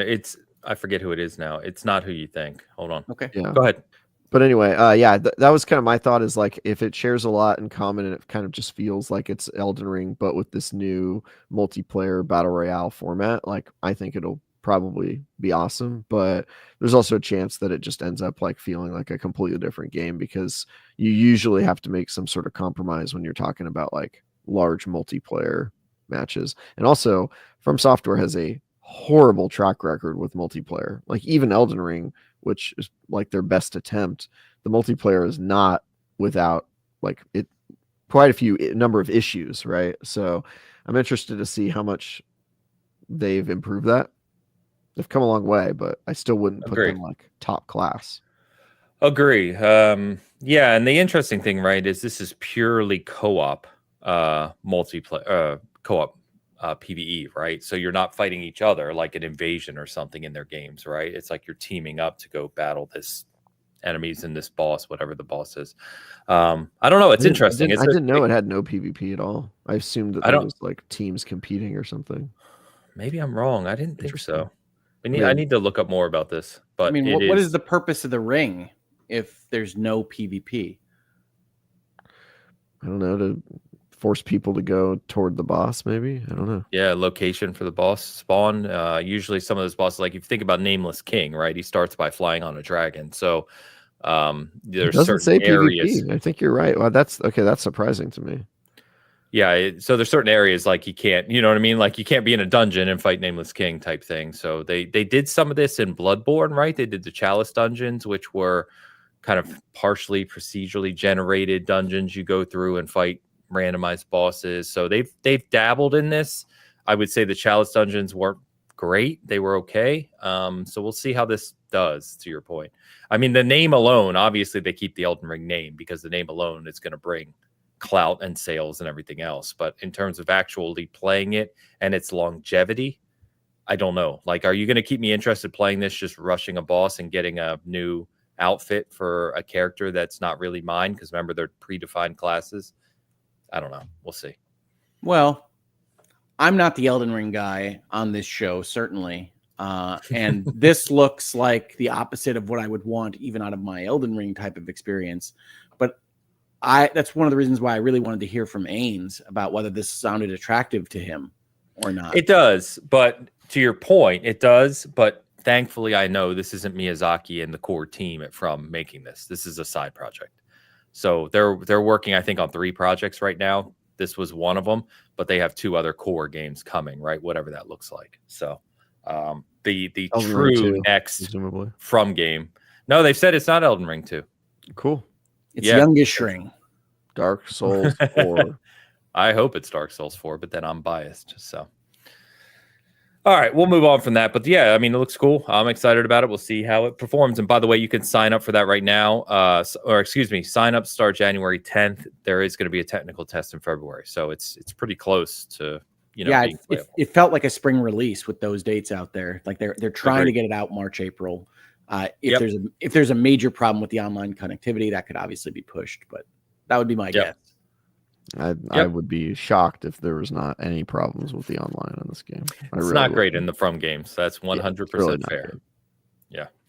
Yeah. Then we got to see, which Jeff was super excited about, and I'm sure other people are, is the Untitled project from Fumito Ueda at Gen Design. So the creator behind Shadow of the Colossus. What was this one again? Ico. It's the Ico game. And God, why am I blanking on the other one? Last Guardian. Thank you. Last Guardian. So just a teaser for his next project. It strikingly called out to me anyway. It says Epic Games Publishing. So we'll see what that looks like in terms of exclusivity on, probably PC. But regardless, I'm sure there's people hyped for this one. It's not my type of game or area, but I mean, those are very popular games. So. Yeah, I never know with the Ueda games. I know they're very well critically received. I know reviewers and media have loved those games. I never really connected with Ico. Shadow of the Colossus is the closest because it's the most gamified. It's the most easy to understand. And I like it, but I don't love it like some people say out there for that game. And I never really liked Last Guardian very much. So this is one where it's like, I get it. I get the pedigree. I get that this is a guy that has had a long-standing kind of effect on gaming and game design. You hear modern game designers talk about how Ico affected them, that kind of thing, all the time. So I get that, but this isn't one that really I'm looking forward to any more than anybody else. Me neither. Same feelings. Yeah. I mean, I'll try it. Of course. I love some of their games. This is Project Robot, right? Well, it didn't have a name in the trailer. Well, it has an Untitled project, but yeah. Yes, to answer your question, yeah. Okay. Yeah. It did have the Ico character launching himself into space on a robot head, so that would check out. Sometimes you gotta. Sometimes you just gotta do that. You guys get it. Then we got the next trailer for Outer Worlds 2, which again we obviously knew was coming next year, 2025, which means Obsidian is actually releasing Avowed and Outer Worlds 2. Yeah, Ains, can I back you up a step here? We obviously knew this game was coming. Did I fall asleep? Which game? We knew Outer Worlds 2 was coming? Yeah, it was already. There was a trailer for it last year. Okay. It was a funny trailer too. That was not on my radar because I was super impressed, primarily by the date that you just said, that Obsidian was working on this game under the shadow of Avowed to release 2 major first-person RPGs in 1 year. Yep. It's impressive. Crazy. It is very impressive. But yeah, the first trailer was at the Xbox Showcase last year. Okay. Yeah, it was the I one just where forgot they about it. said where they were like, "This is all we've made of the game so far." You know, it's like they were just like talking about how they hadn't even not worked on anything. It played with the sense of humor of the universe. Which I think it was good. like 2 years ago, by the way, and it kind of. Was I it? think it was. I think it was. You might be quite a right. while ago. Yeah. But yeah, I obviously love love the Outer Worlds. I think it's one of those games that you absolutely like. It begs for a sequel because I love that game, but it it has shortcomings just based on the fact that they were still they were still indie back then. Tiny. Yeah. It was done by Private Division as publisher. Right? Yeah, and I remember them showing it at E3 like for the years leading up to it, and they were like so humble and like scrappy, and they just had like very cool vibes to that team, and now they've got just a enormous war chest to make this thing awesome. So yeah, no, I am hopeful for it. I really liked that trailer. Unfortunately, I've said this on this show and other places before, Outer Worlds 1 has never really matched my vibe as much as I would hope it would. I like space. I like all of the stuff that they're doing in it. I don't like the writing of the kind of arch comedy, post-capitalism commentary kind of thing that they're doing. And so post-capitalism, it's super capitalism. Okay. I will take your notes on sociology there, Travis. Whatever it is, it doesn't work for me. And so I get concerned that will be the same for Outer Worlds 2. But I want to try Outer Worlds again to see if I can't get into it a little bit more.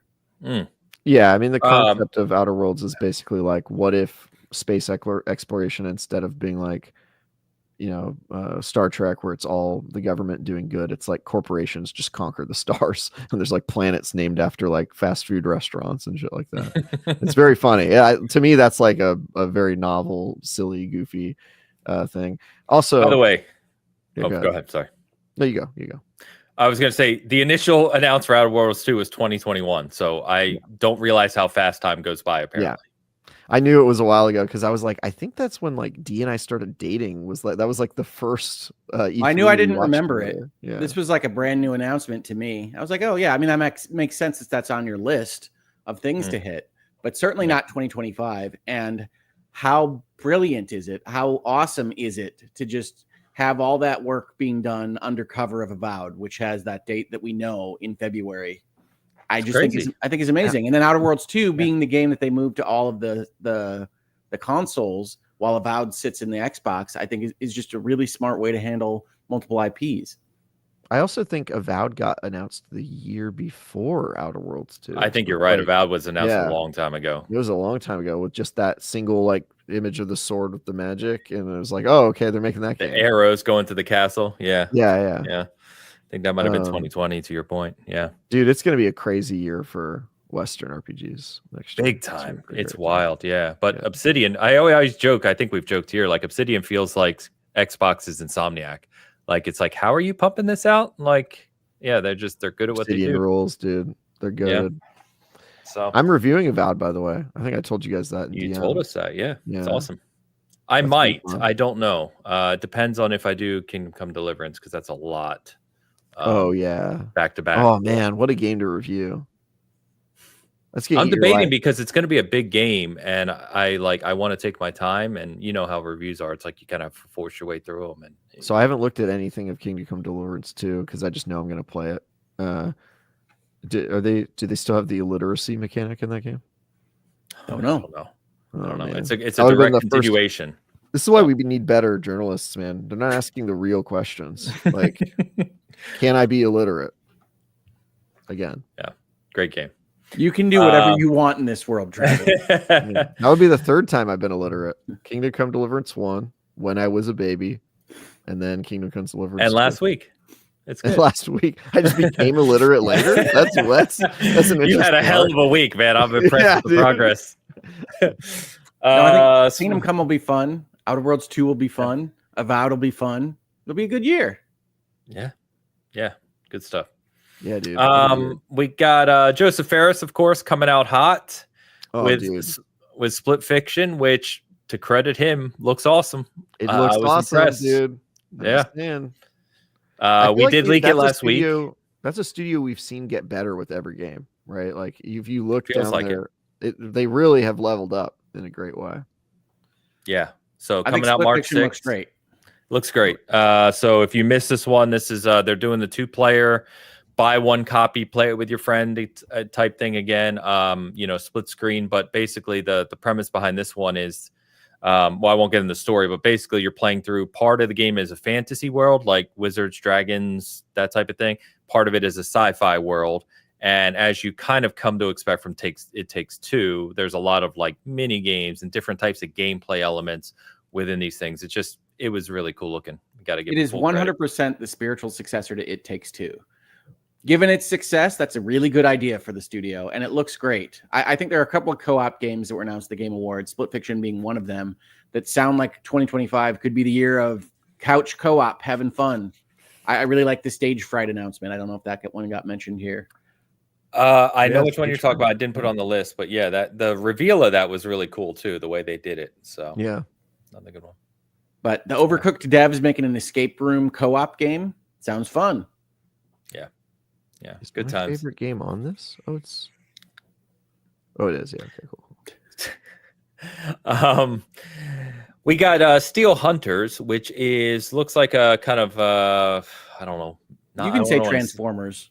Yeah, I don't want to say mech, right? But like Transformer-ish kind of battle game from Wargaming of all people. So Wargaming who make World of Tanks and World of Warships. So this is open for signups now. In fact, I know people who have already gotten access to this, so you can go check this out now if you want. But Wargaming is a big studio, very big in Europe because of World of Tanks. But I hope they move forward with this one. The thing I found funny about it is Steel Hunters was a game mode in World of Tanks. That was like the name. So I'm like, oh, they just named their new game this, apparently. So yeah, this one doesn't interest me, but I do know Wargaming not from those games, but because they published the remake of Master of Orion a couple of years back.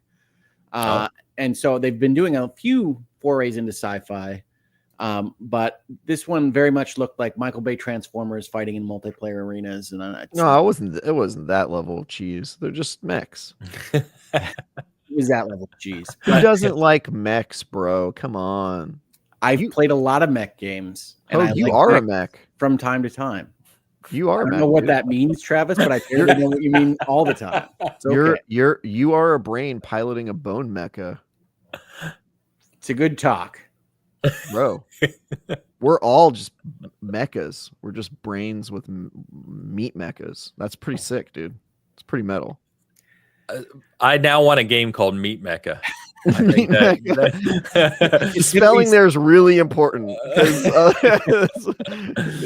that could be a destination or a robot. It's going to be an indie game. You're not going to like it, Ains. For sure. Yeah, that's fair. So you can sign up for this one now if you want, but we'll move on to, I'm a sucker for it, so I was excited. Borderlands 4. So again, we know Borderlands 4 is coming. It's apparently coming next year, assuming it launches on time. And it looked like Borderlands. So it really does. Yeah. I think, honestly, almost a little too like Borderlands, which sounds stupid. But Borderlands 3, if you're kind of in that tighter community of Borderlands 3 is not like Borderlands 2 is still considered kind of the GOAT, right? Yeah. 3 seemed to miss the mark in a few areas. So I'm hopeful that they nail it with Borderlands 4. I hope the writing's better because the writing in 3 was not great. I think writing is the main criticism of 3, right? I think the gunplay in 3 the gunplay is really good. It's like it's a little bit of that. Yeah, it's the end game too. Yeah, they didn't really evolve the end game or the loot in the right ways. And then, but I do think, Hogue, to your point, like if the writing were better, it probably would have been a lot more successful. Yeah, and I think they got that back a little bit with Tiny Tina's. Like Tiny Tina's was noticeably better from writing standpoint. Yeah, I liked it. I mean, I think Borderlands right now has a problem in that I don't think when they show it off, whatever number it is, it looks like anything new. And so they haven't figured out a way to sell it to me as something to be excited about. I have played Borderlands. I've enjoyed Borderlands. You appear to be more Borderlands, but I don't know what to get excited about there. You didn't show me a new moon or a new character or anything that would get me going for that game. Yeah, there's just a lot of questions I have about it, but if they... Me too. I want to like this game. I played Borderlands 1 and 2. I have every achievement in those games. Like I played so damn much of Borderlands 1 and 2, but yeah. It needs to evolve. So it'll be interesting to see how they evolve it. They're obviously playing at a new super villain. You know, they haven't been able to live up to Handsome Jack, right? So they're probably hoping this new villain they're showing can. I think what was interesting is they showed kind of cybernetic or cyborg psychos, right? Which is different from like the grounded Borderlands 1, kind of in the desert type psychos like Mad Max. And then they show this like his army of whatever the necromancer person. Yeah. Yeah. So they're probably setting up the world of fighting those types of enemy types. You know, like in Borderlands 2, you continued with the psychos, but then you had like the company stuff, the mechs and the other stuff, right? And I don't know. We'll see. The big thing for me is the loot system. Like you need depth to builds and loot, and they haven't evolved that enough since 2, in my opinion. Yeah. I think the builds have always been too simple in Borderlands. Agreed. Yeah. They've been too simple by today's standards. I remember Borderlands 1 and somewhat 2. 2, you were already kind of seeing the age, but like there was a time where Borderlands felt like it was sort of at the bleeding edge of like build crafting and stuff. But they didn't evolve it really. Yeah, I mean you do have to keep up. Yeah. And all this really, I looked at this and I said, I miss Brothers in Arms. I know I've said that here, but like that's what I wish Gearbox were making more of instead of Borderlands, or bringing some of the design stuff they figured out with Borderlands back to that series, or doing something different entirely. I just hope they're eating at medieval times. That's what I hope Gearbox is up to. Why do you always bring up the Randy stories, Travis? It's so funny to me. It's so fun. That's the funniest story in games history. That's our industry. That is the funniest story. I just miss Brothers in Arms. It's all I wanted to articulate here. I think Borderlands will be Borderlands some more. I wouldn't advertise that series with things like the CGI video. I didn't think that helped it out. I was happy to see some more of the gameplay shots more than that video. But I feel that way about a lot of trailers in games. Yeah. So we'll see. I'm hopeful, obviously. Then we get another studio that just continues to kind of cook on all the burners, if you will, is RGG. Best studio in gaming. Let's go, RGG. They're crushing it, man. I mean, yeah. So Not nominated for Game of the Year, though. They don't need those plaudits. They're just going to keep hitting you with good games. So they come and announce back-to-back announcements, really, that one, which definitely I think took people by surprise, is they are working on the new Virtua Fighter. So in combination with Sega, they're bringing back Virtua Fighter. I put Virtual here, but it's Virtua Fighter, which is really cool. Yeah, it is really cool, honestly. Yeah. You think about how they built the Yakuza series and can take their fighting pedigree and connect it with one of the most impactful fighting games in history, even if it's lost its kind of glamour. It's true. Being not around for as long as it hasn't been around. I think this is a great fit. I think RGG is going to knock it out of the park, and I look forward to playing Virtua Fighter with all of you. Hell yeah. I think what's most interesting, right, is like if you think about the crossover there, as they develop Virtua Fighter and they spend years kind of working on that with Sega and whoever else they bring in, right, to kind of capture that fighting game essence of a modern 3D fighter, because those games are deep. What they can then translate that to or transition that to their other games, to your point, Hogue, right, in their fighting mechanics. So, which of course leads to their next announcement, which I think is the big one that many of us are really excited to see, which is they're just Project Century. Don't tell us what the project name is, people. You get stuck with things like Triangle Strategy. You don't want this. But this game looks so ridiculously awesome. Does. You go. I love RGG. Go. I love RGG. This is a Yakuza type game, beating up people in the streets. But now the streets are 1915 Japan. Get excited, people. This looks awesome. It does look great. It was a great trailer. RGG, man. They're way up there. Great studio. I love their games. I'm sick of the feudal Japan situation. 1915 is not feudal Japan. It's all feudal. Spelled, I just want to be clear here. Sorry, spelled Futile. Just to be clear. Feudal Japan. I understand being over ninjas and samurai Japan, but this is not really that. This is like Mafia Japan almost. Like, yeah. We'll see. Yeah, no, the look of this was like Atlantic City Boardwalk Empire era Japan. It's gonna be great. It did have a nice, unique kind of vibe to it, but I don't know. I don't get very excited about the. The best part Japanese about RGG is, unlike The Witcher, this game probably coming out end of next year or start of the year after. Like probably coming out next week. We're gonna get Pirate Hawaii in February, and then we're probably playing Project Century like within a year from then. I mean, RGG is awesome. Yeah. I mean, they're really good at what they do, right? And they're good at sharing assets where it makes sense to share them, which obviously helps their development, right? Same thing we've said of From. They're the same way. They share things that make sense to share while still continuing to move forward. They're just really good at what they do. So, yeah. Well, Pirate Hawaii is using Infinite Wealth, clearly. Of course. And it wouldn't surprise me if Project Century is going to be using some part of Kamurocho or something else that they've already made. But that doesn't mean it's not going to be awesome. Agreed. Yeah, I think if more developers did that, we wouldn't have 10-year waits for, sequels and follow-ups and other things. So. Put in a call to Square Enix. We can talk them through it. Stop rebuilding the entire universe every time you make a game, guys. You can do this. They're busy setting unrealistic sales expectations for their next release. Hope. That is what they do.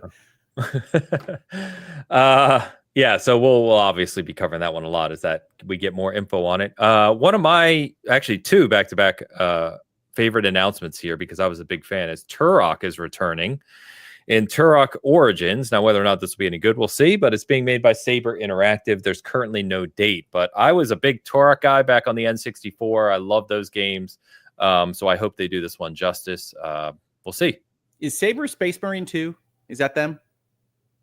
Yes. So like, okay. Fighting dinosaurs. I'm ready. I give these guys the money. I will fight dinosaurs with these guys. Good call out. Yeah. Good point. Yeah. Turok 1, man. That game, I mean, obviously super dated now, but when that came out on the N64, it's I don't know. I played Turok, I think, last year because they did remasters. They did remasters. The OG ones. I played those. That was fun. Well, that's another Night Dive remaster, right? We were just talking about the Thing remastered last week. Yeah.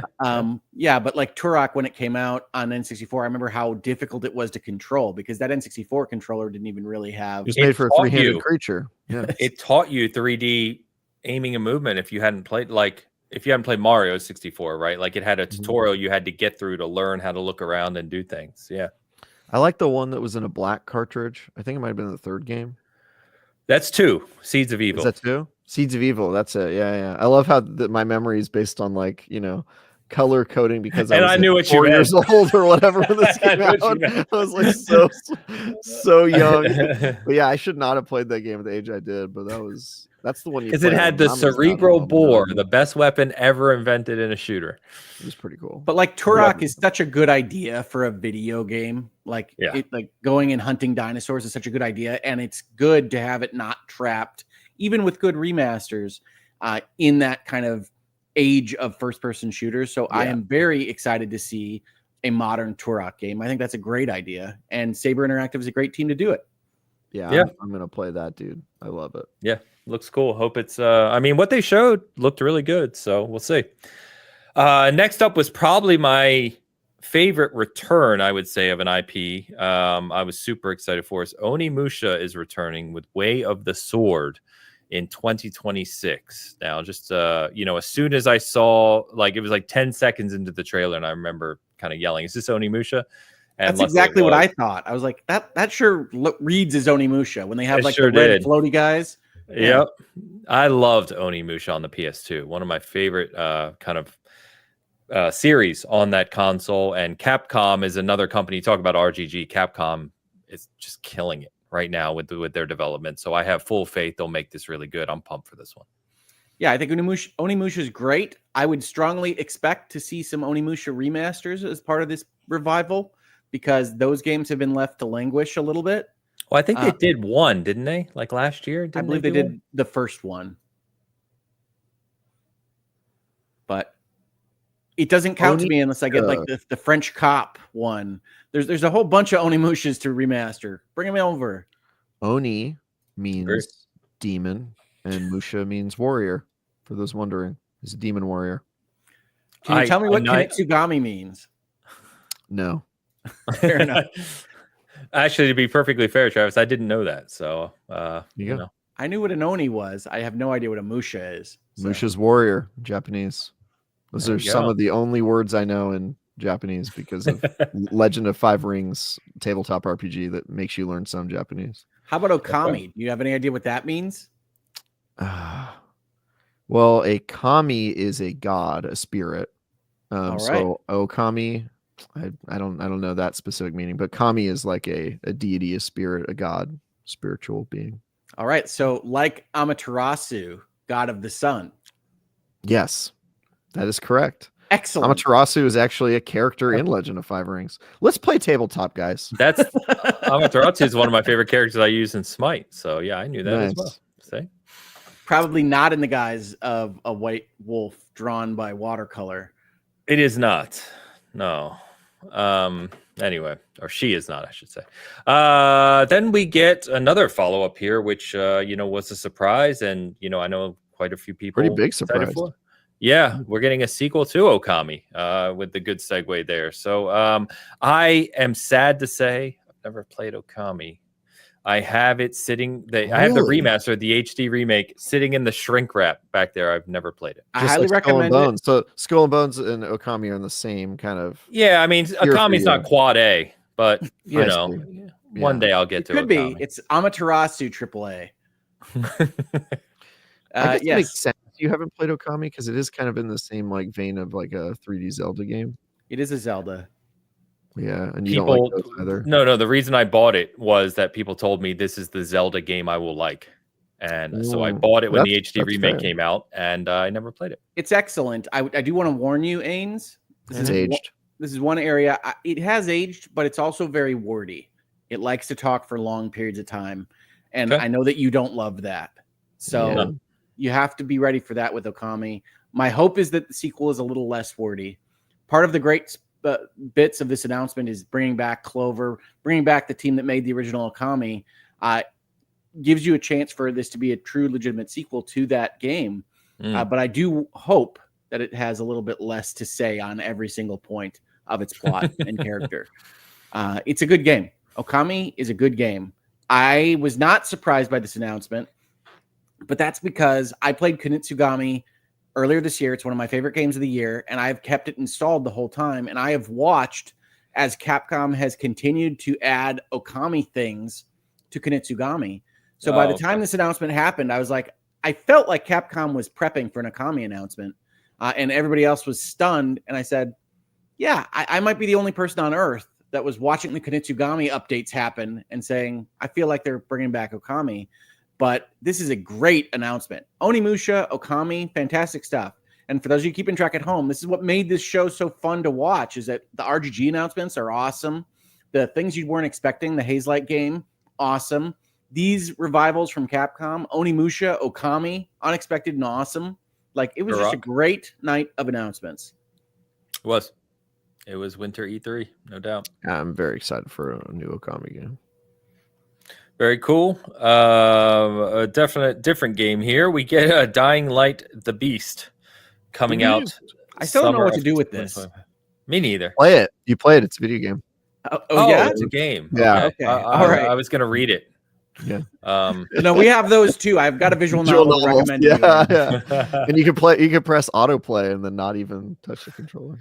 But like Dying Light, I love Dying Light, the original. Obviously evolving from Dead Island at the time, right? And then Dying Light 2, one of the biggest letdowns of the generation for me. Whoa. Dying Light 2 was?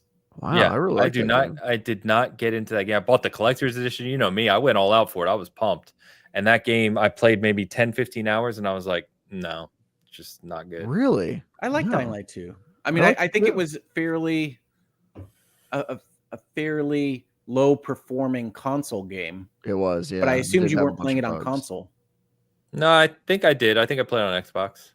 Yeah, I mean, it launched with a bunch of bugs and stuff that they eventually patched out. That was like, I reviewed that game. That was my main criticism with it, is like it just kind of didn't run all that well. But I mean, I loved it from a just gameplay, and it's got parkour. It's good. People saying it was really buggy at launch and stuff. So yeah, I don't know. Maybe I'll go back to it at one point. But man, yeah, that game, God, so much hype for that game, and it just died for me. I just think the marketing for this Beast offshoot is unclear to me. Like, I don't know how excited or not I should be. Like, they say it's kind of smaller, but I don't know how small that means. I don't know what it is. So I'll keep it on my radar. Better messaging. I agree with you. Like, it feels like, okay, is this an expansion? Is this a cheaper standalone, like a $40 standalone? All the same questions. So I hope we see more of it, obviously, before release. We'll see their MO is they like to do like standalone expansions, like Witcher style, where they add like a new area and some like new mechanics. For Dying Light 1, they added like a expansion that was like vehicle based, and it was a new area and you drove around and killed things. The Following, yeah, I think that sounds right. So my guess is it's something like that, and I'm sure the people that are super into Dying Light probably saw like the subtitle and went like, oh yeah, it's like Blood and Wine or whatever. It's like kind of that level of like paid expansion. But is it integrated into Dying Light 2? That would be my guess, yeah. I thought it was like completely is it completely standalone, its own app? I could see that. Again, people are becoming a little more hip to like, give me a separate app, don't make me have 200 gigabytes installed on my hard drive. So it could just be a separate thing. Yeah. All right. Yes. Rick Davis said it's separate. Yeah. Okay. Let's trust Rick Davis. Done.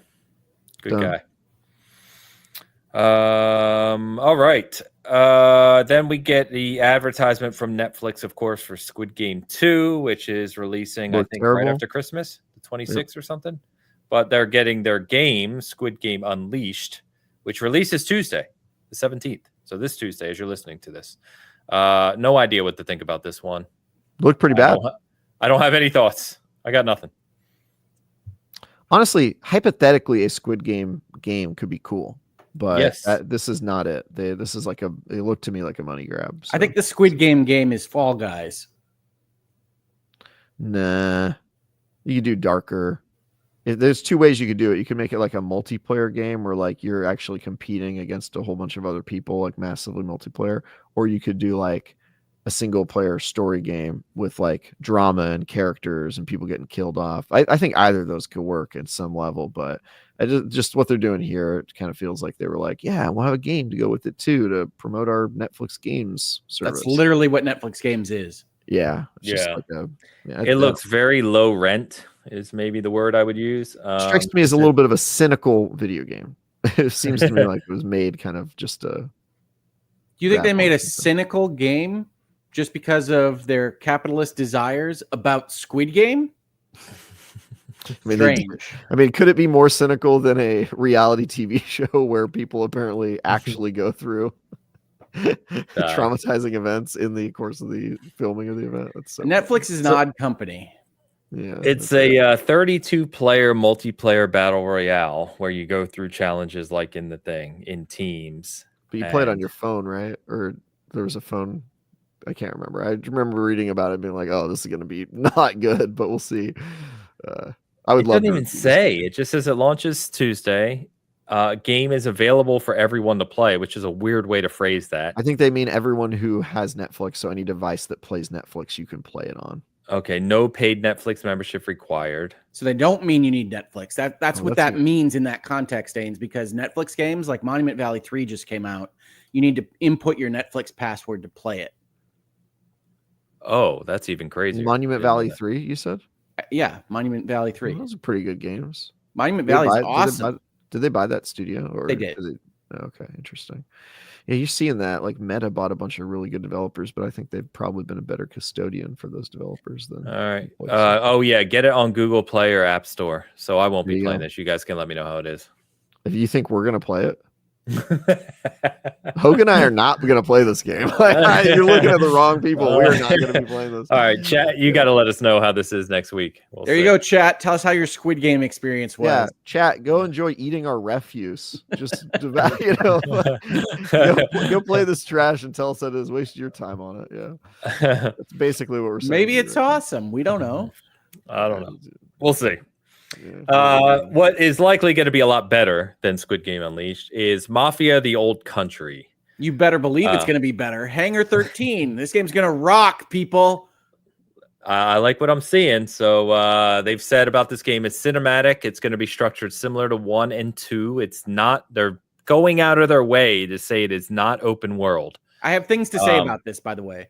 because Mafia Please do. 1 and 2 are a kind of open world if you haven't played these games, but they were Little bit. before we had an open world kind of definition genre placed upon us by Grand Theft Auto and offshoots to try to be like Grand Theft Auto, like Mafia 3. So this is best read as like the first two, not like the third one. But it doesn't mean that they won't have an open world component. It just means it's not like the third one.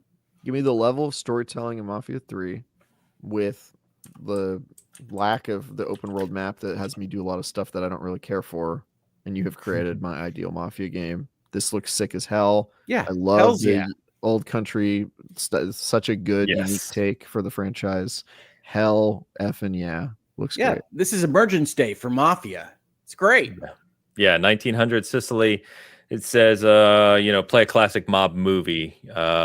You're the anti-hero of the 1900 story. Sicily's clandestine criminal underworld, Mediterranean scenery, powered by Unreal Engine 5. I think this one's going to be real good. Give me some olives, bro. Let's do it. Some warm, oily olives. Yeah, looks really good. So definitely one of my favorite announcements of the show. Not even the biggest Mafia fan, but this just looks incredible. Still haven't even played Mafia 3. Still in the shrink wrap. Mafia 3 is so good. Yeah, it has a lot of filler, but Mafia 3 is one of my favorite stories in gaming, man. Yeah. Nice. Honestly, Mafia 3 is almost a better game if you watch the video.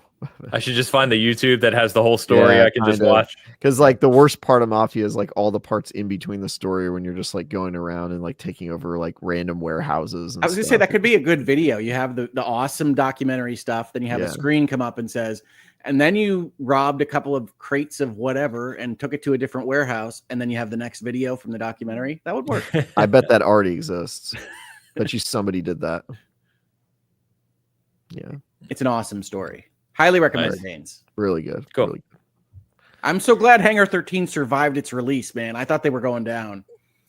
They had some tough times for a little bit, didn't they? Yeah. In the whole industry. Well, yeah. I mean, yeah.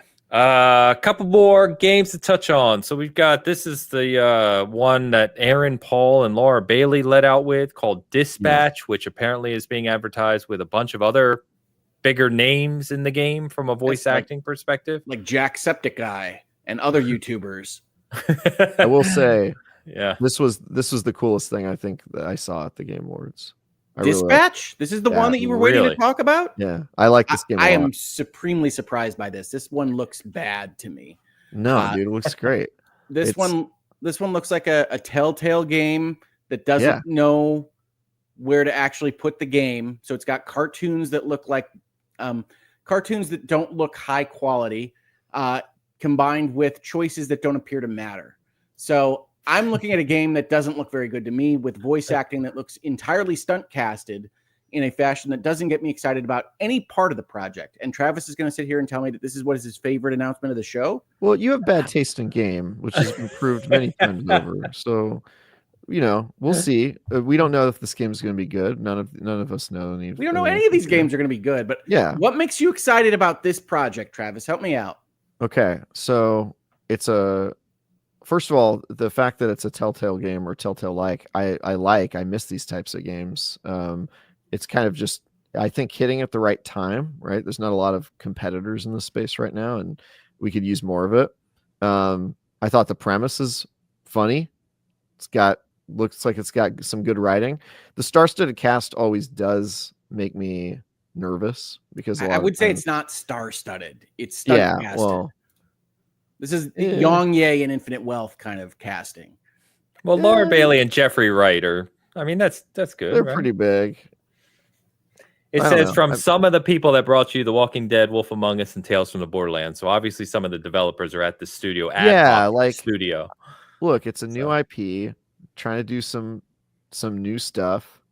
It's got cool, like a goofy premise, and looks like it's got puzzles, or you're doing some sort of See, I think the trailer makes it look like that, but there's no way that game design can support that. So I think it's going to be very simple, binary choices. The premise that Travis has mentioned a couple times is that you're at essentially a call center for dispatching superheroes to solve problems around the city. But I think it's hiding the ball as to how little game there is likely to be there. And you can tell from the kind of telltale-ification of, should I buy another Twinkie from the vending machine being one of the things that they thought was important enough to show in their trailer. So I don't know what to tell you about being excited about this. I'm glad you are, Travis. I want people to be excited about video games in general. But this to me looked like a complete failure to excite.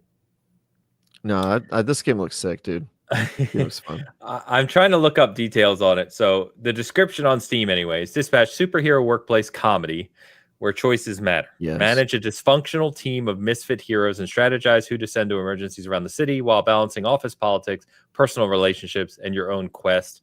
Basically, it says that you were Robert Robertson, also known as Mecha Man, whose mech suit's destroyed in a battle against his nemesis, forcing him to take a job at the dispatch center. So, yeah, come on. It's a funny Sounds premise. goofy. We need more comedy games. It's got managing personal relationships, which sounds to me like maybe Social Link's dating sim. Who knows? No, Maybe there's none some of of those that. mechanics are in there. So you're We don't know that. imposing, We don't know you're that. imposing your thoughts on. You're imposing your lack of thoughts. No, I'm looking at Yes. what they've shown us of the gameplay and saying Telltale Games likes to do this and pretend it's going to be broader.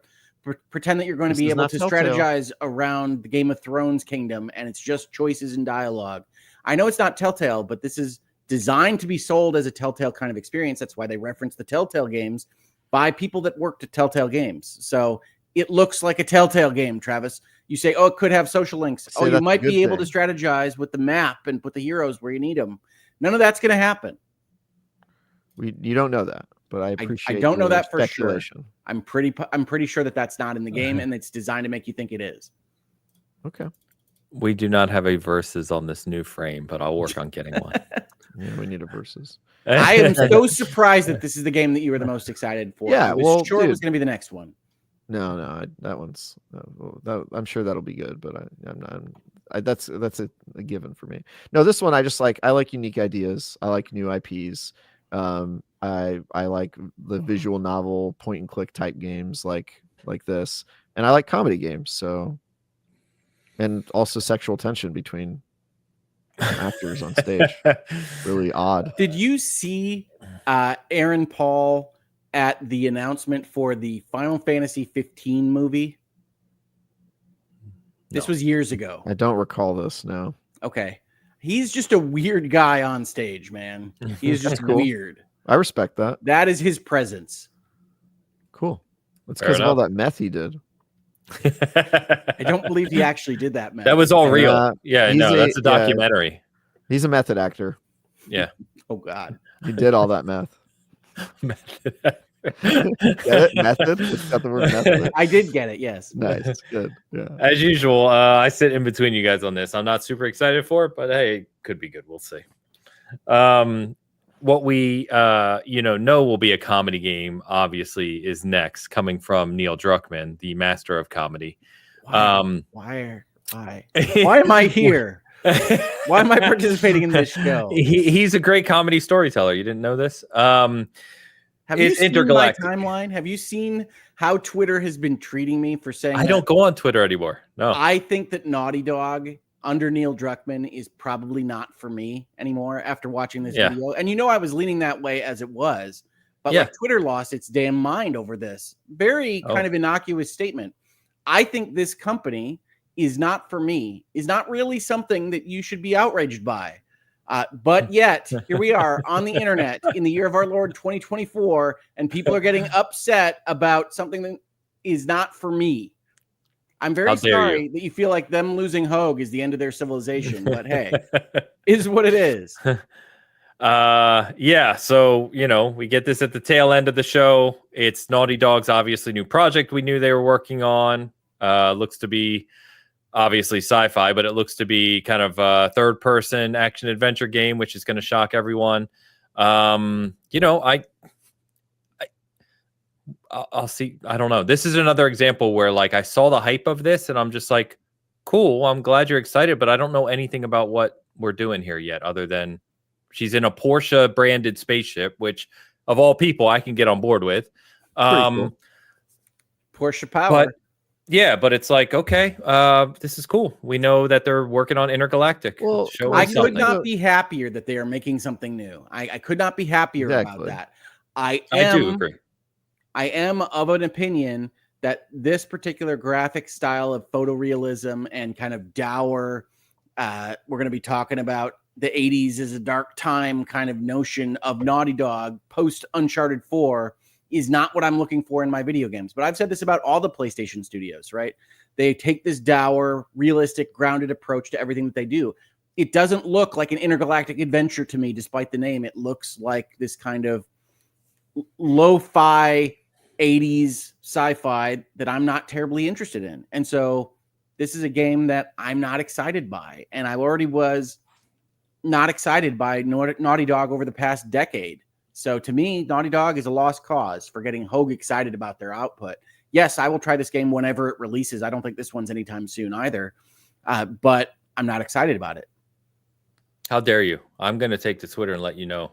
Yes, please do. You can join the throngs. As long as I'm not messaging you on LinkedIn. So I'll take the opposite opinion here. I think Naughty Dog's a very good studio. I think they're at their best when they're trying new stuff, and this is a new IP, which is cool. It didn't strike me as dour immediately. It kind of struck me as a little whimsical, the Porsche ship and kind of things looking a little. There's some goofiness there that I kind of liked, and a little more lighthearted than some of the more recent projects. And we don't know a ton about it, but it's a new IP from a big AAA studio with a huge budget, and I think that's enough for people to justifiably get excited about, especially if they've liked their most recent games and work. And that's all right. that's But then just accept about. the opposite, that it's okay to be not excited about something when you definitely haven't liked their most recent works. Sure. This was not something to change my mind. Yeah, I'm a little. Why do I always tend to kind of be in the middle here? Like, I like the aesthetic. I think the lo-fi 80s kind of theme you described is a good description, Hogue. I think that's what I got of it too. I also agree with you in the sense of when I think of lo-fi 80s theme sci-fi, I tend to enjoy more of the fun, childish, goofy aspects of that theme, probably because I'm a child of the 80s, right? So I agree with you that if it goes, we don't know, but if it goes the direction which Druckmann tends to like to go of, hey, I'm a brilliant storyteller, look at how brilliant I am. If it goes that way, I'm probably not going to vibe with it as much as others, just like Last of Us 2, but TBD. And I think, as I said earlier in the show, despite the hype for Witcher, I see why people are getting excited. If you love Last of Us 2, if you love recent Naughty Dog, to your guys' point, I see why you're excited. It is a new IP. It's a new theme. It's something, a different world, but you kind of know what to expect with Naughty Dog. I sit in the middle of like, if they deliver an actual good story with good writing and it's not completely 100% depressing or over the top, I'll like it. If it goes the path that Druckmann has tried to go recently with like Last of Us 2, I'm probably not going to love it. I don't think there's any reason to look at that teaser and not think that it's going to be self-serious Naughty Dog. I can appreciate you look at that and see the Porsche logo and see goofiness. I didn't see goofiness there. I saw what I would expect from Druckmann era Naughty Dog, and I expect that self-seriousness, and whatever it's going to be is going to bounce right off me because I don't think he's a talented writer. I do think that he is an effective project lead. I think it's clear that he gets the trains going on time. He gets the games out the door, and I think that's a valuable thing for somebody at a company. But I definitely do not see him as a voice that I like to follow. And because Naughty Dog, after Uncharted and Last of Us, has become this cinema over-the-shoulder storytelling company rather than Crash Bandicoot and Jak and Daxter and everything else, I think that having a poor storyteller at the head of that particular company is a bad fit. But that's just me, and I don't mind anybody else being excited about this. It is just you, and you're very much in the minority here. I don't care. Twitter has brought this up to me. I literally do not care about being in the minority of anything that I like or don't like. I like and don't like what I like and don't like. This teaser did nothing for me, and in fact, kind of solidified some of the issues that I've had with Naughty Dog over the past decade. So that's why I'm not looking forward to the project. It's fair. I do think, to Travis's point, Naughty Dog is incredibly talented studio, right? They absolutely are. Yeah, when I look at Last of Us 2, and I reviewed Last of Us 2, which was very weird for me because I adore Last of Us. It's one of my most cherished games. Last of Us 2 was one of the most conflicted reviews I think I've ever wrote in my life, because you have to recognize the technical brilliance of so many aspects of that game, while being completely distraught at what they did with the pathing and the pacing and some other aspects of that game. And that was the video that I did. I think it was the prettiest game of its time. It might still be the prettiest game, depending on what you're looking for. It is an artistical and technical achievement, unfortunately, 100%.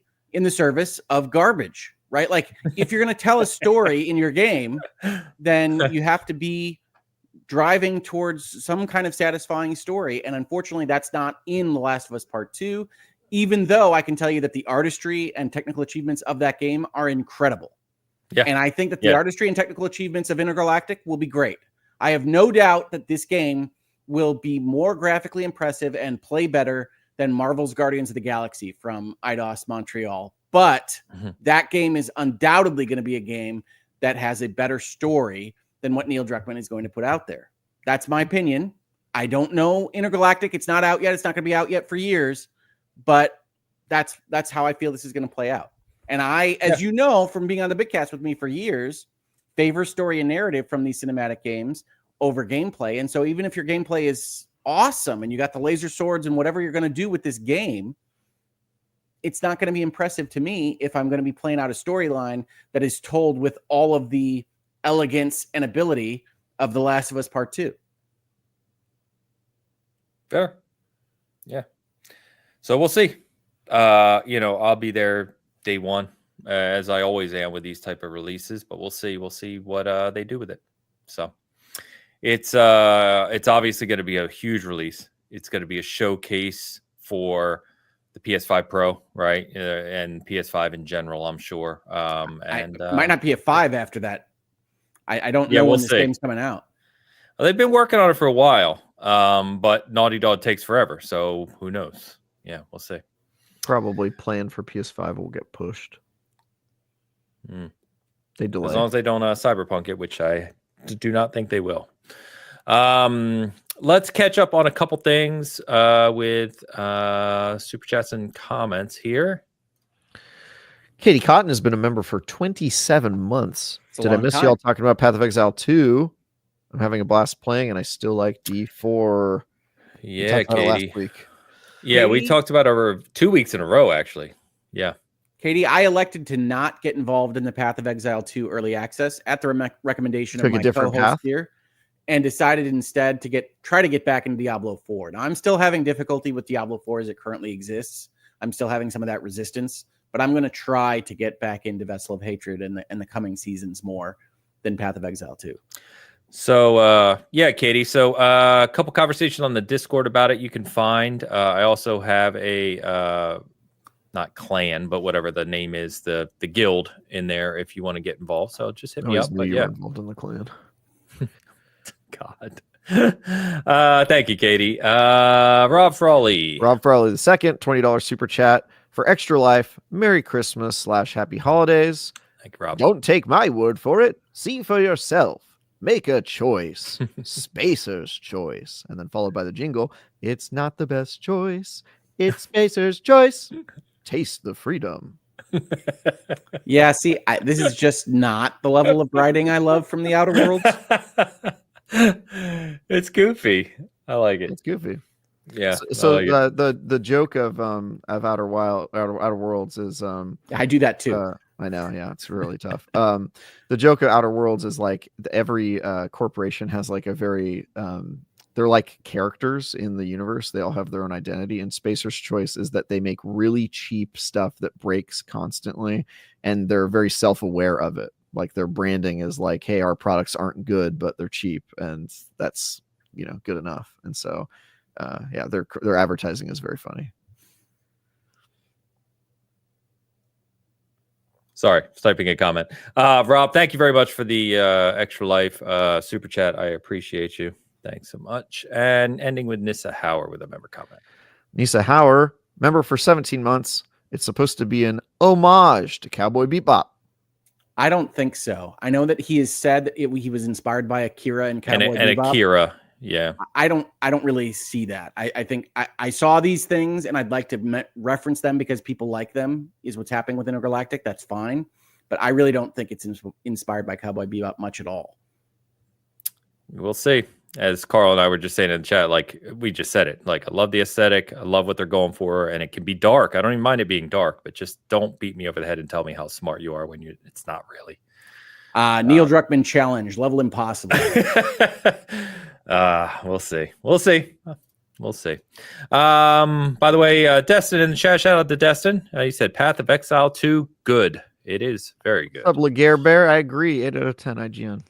By the way, Travis, Destin was at the preview event in LA for Path of Exile that I went to, and we were joking at while we were there. I think Destin, he forgot a like something to basically record the presentation they were doing. So he sat like with his arm on his phone like this for like an hour and a half straight, just holding his arm up. And I told him, I was like, that was impressive. I don't know how you did that. I could not hold my phone up for an hour and a half straight just to record something. So he's a professional guy. It was good. Well, that was the one last thing. So we must be done with the reveals, right? Yeah.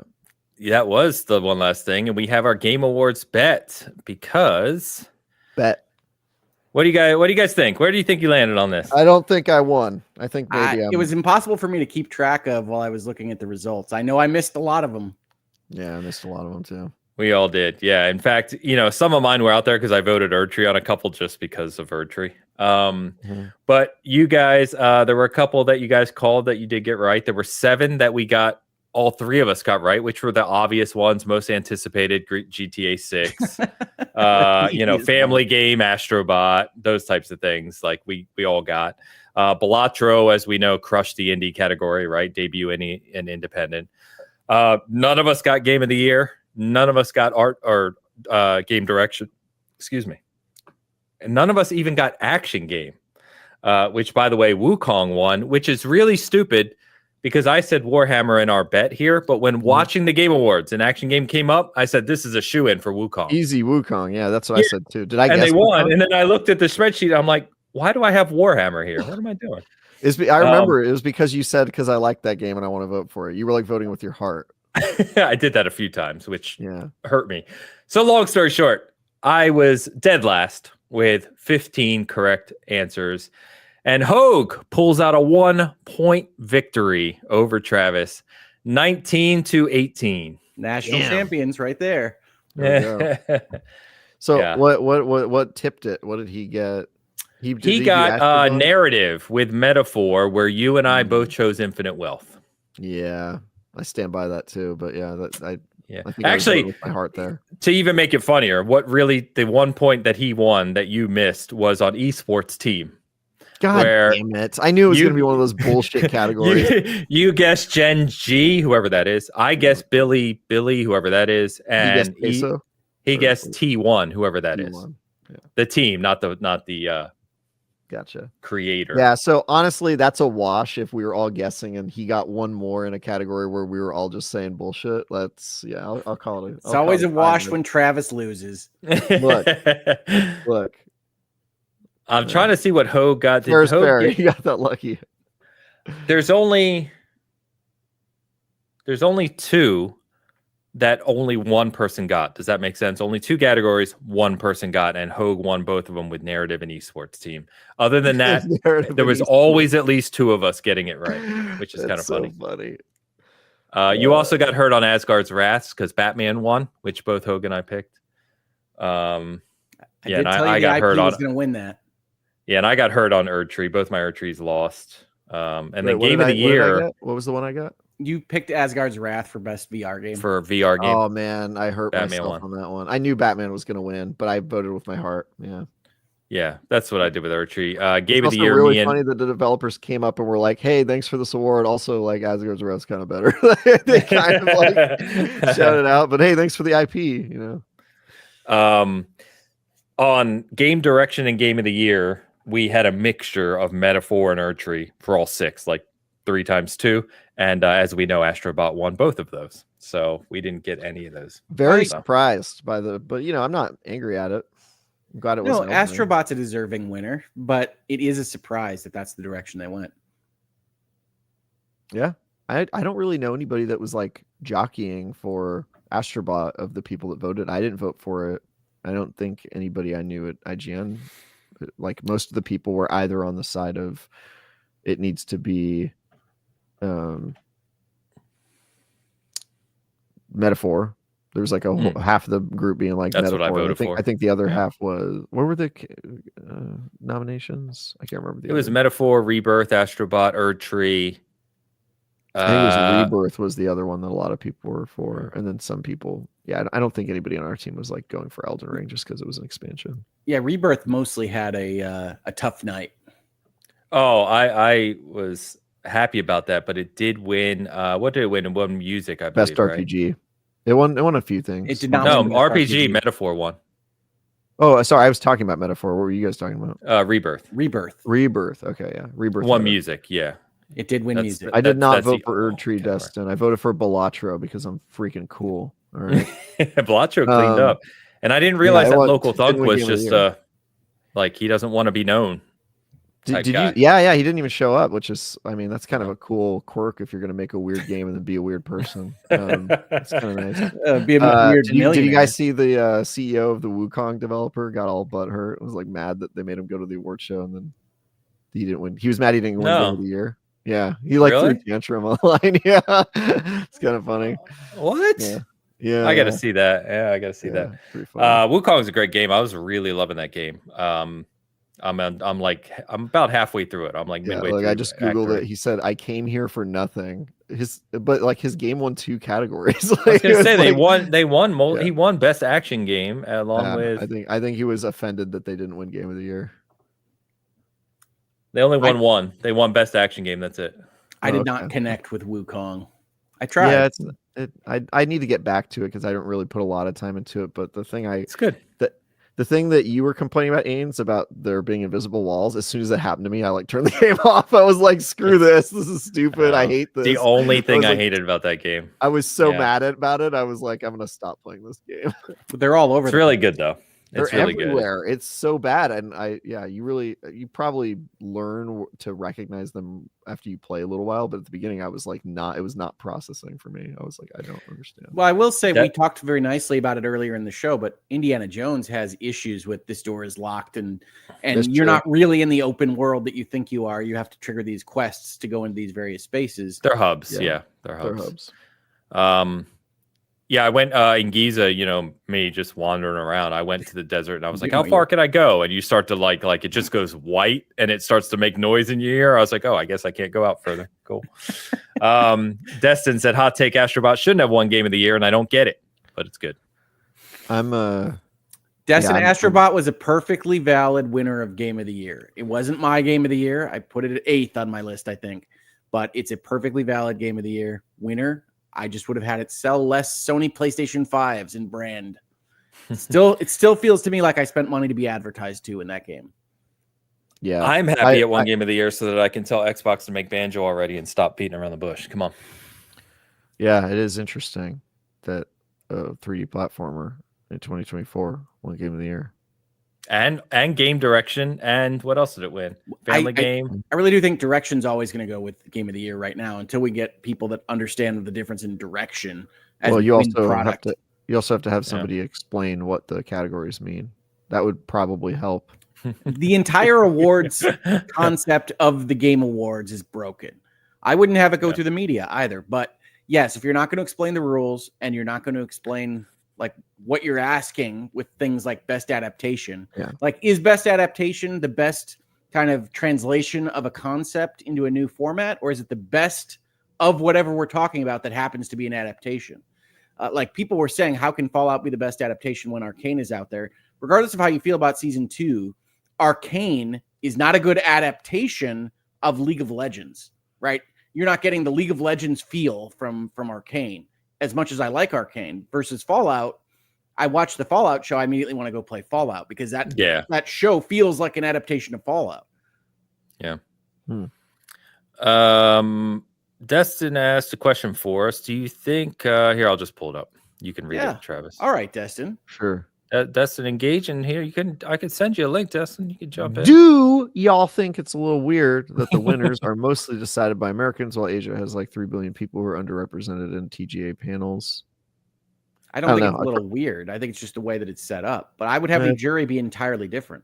It's an American show. Most of the industry's not in Asia, like the people actually making the game. So it kind of just depends what you're going for. But I would say of the problems that the Game Awards have, that's not most of the games are made by people in Asia. Yeah, I mean game developers. Japan had 4 of the 5 nominees for Game of the Year. China. No, I mean specifically like talking about China. I was thinking about Black Myth Wukong specifically because this was part of him talking about Black Myth Wukong and how he voted for Game of the Year.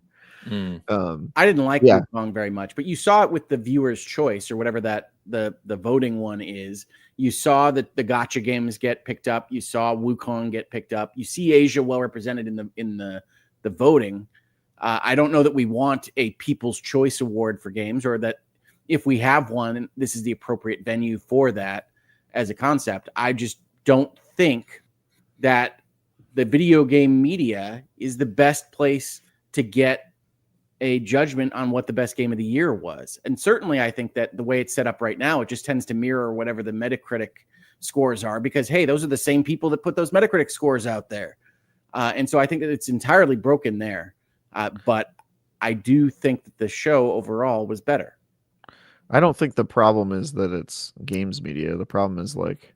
Yes, I know you're in the games media, Travis. I understand. I know, but there's so many issues with like...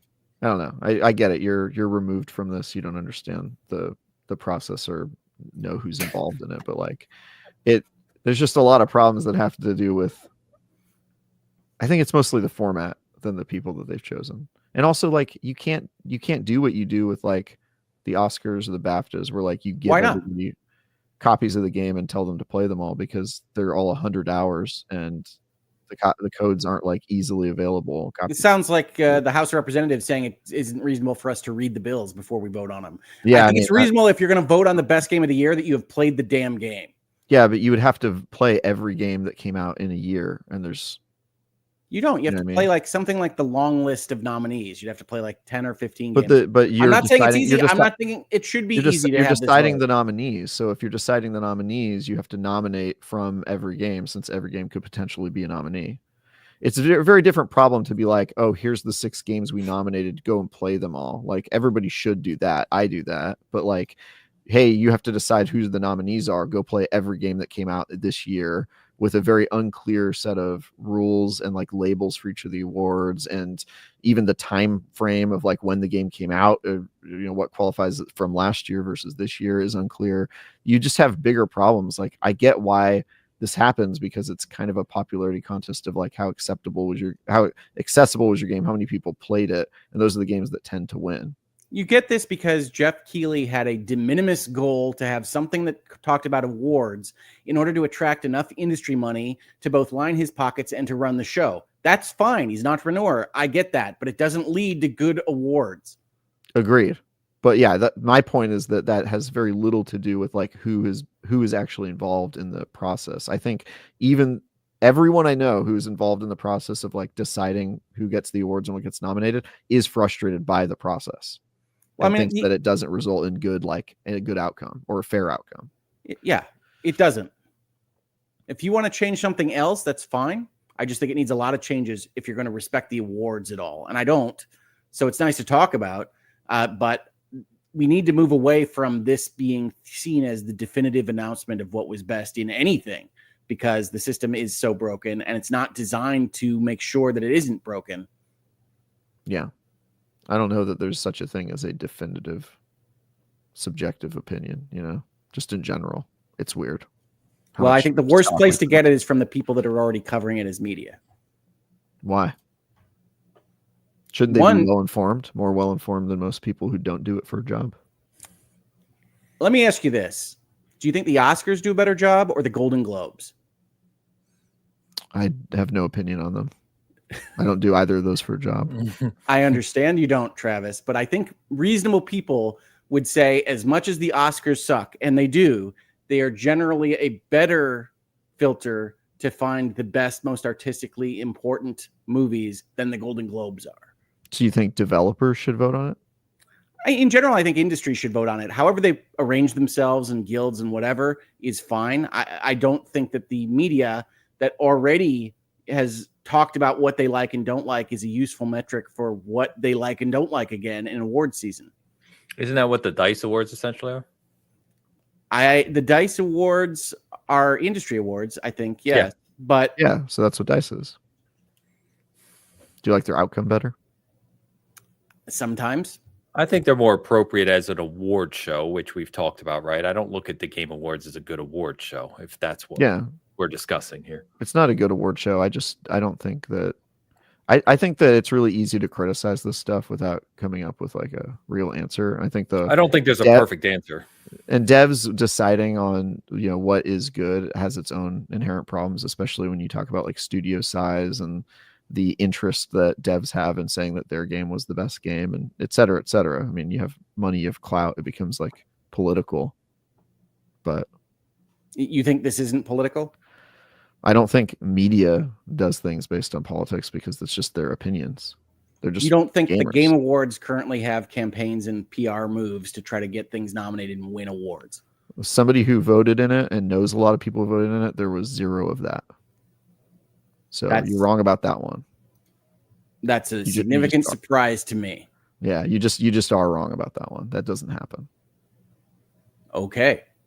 Yeah, I mean, there's people deciding, but that said, there's a ton of problems with the show. Like, I'd be the last person to defend the process. I just think that like the idea that the people voting on it are the problem is just inaccurate and kind of points to your kind of lack of education on the issue.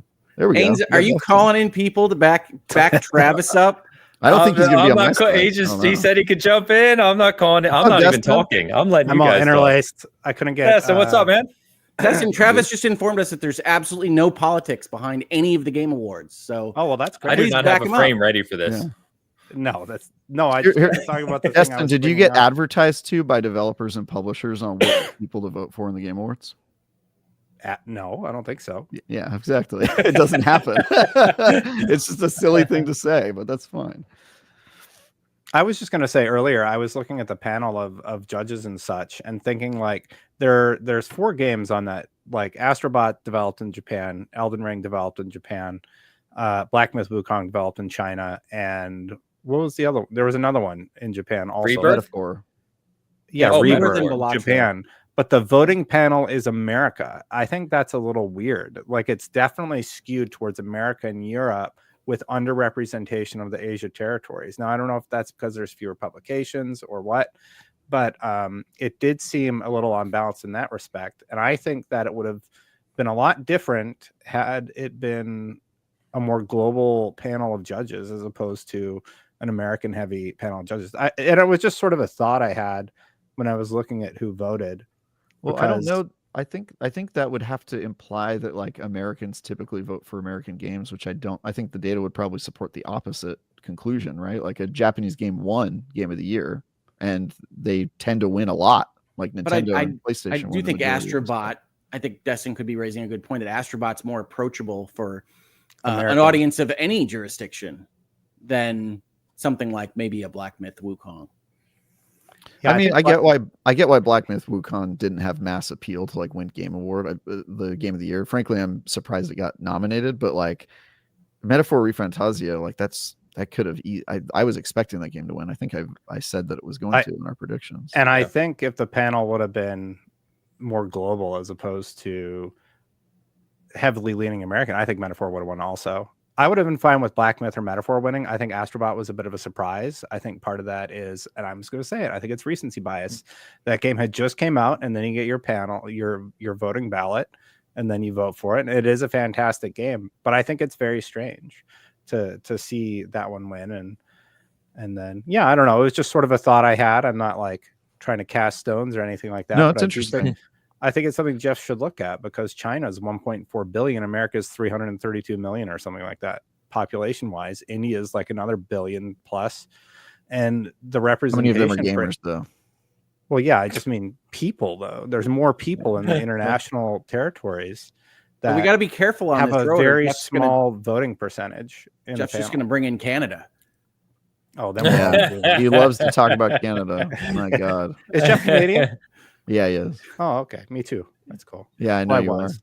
That's Yeah. why I get the same like ick from both of you guys. Ugh. I always end up watching you guys before I go live, and then I get distracted from what I was actually doing. Yeah, because I see it pops up in my feed, and Yeah, I'm like, you always oh, hop on like at the last like 30 minutes of our show. You do, Like, "What's up, yeah, dude?" Yeah. Like, oh, he's online. He's hopping on to do a show. It's good to see everybody, though. Thanks for letting Yeah, me you jump too, in man. and I think I had out to loud. joke about you at the Path of Exile 2 preview with you holding your phone because Yeah. I will told these never guys, I don't know forget how my he did it. tripod again. How are your forearms, dude? Are they ripped? They're jacked now. Yeah, dude, he made me look tiny. He's just like, I got this, man. Yeah, that was a that's fun really one. funny. Path of Exile 2 is really good, though. It is Yeah, it really is. good. I think the Good time 1.0 is gonna be. I hope we. I'm still re-review it. playing it, man. I'm still playing it. No, I'm not gonna redo a 110-hour character and then they delete it a second time. Screw that. I'm waiting for Oh, the game to yeah. come out.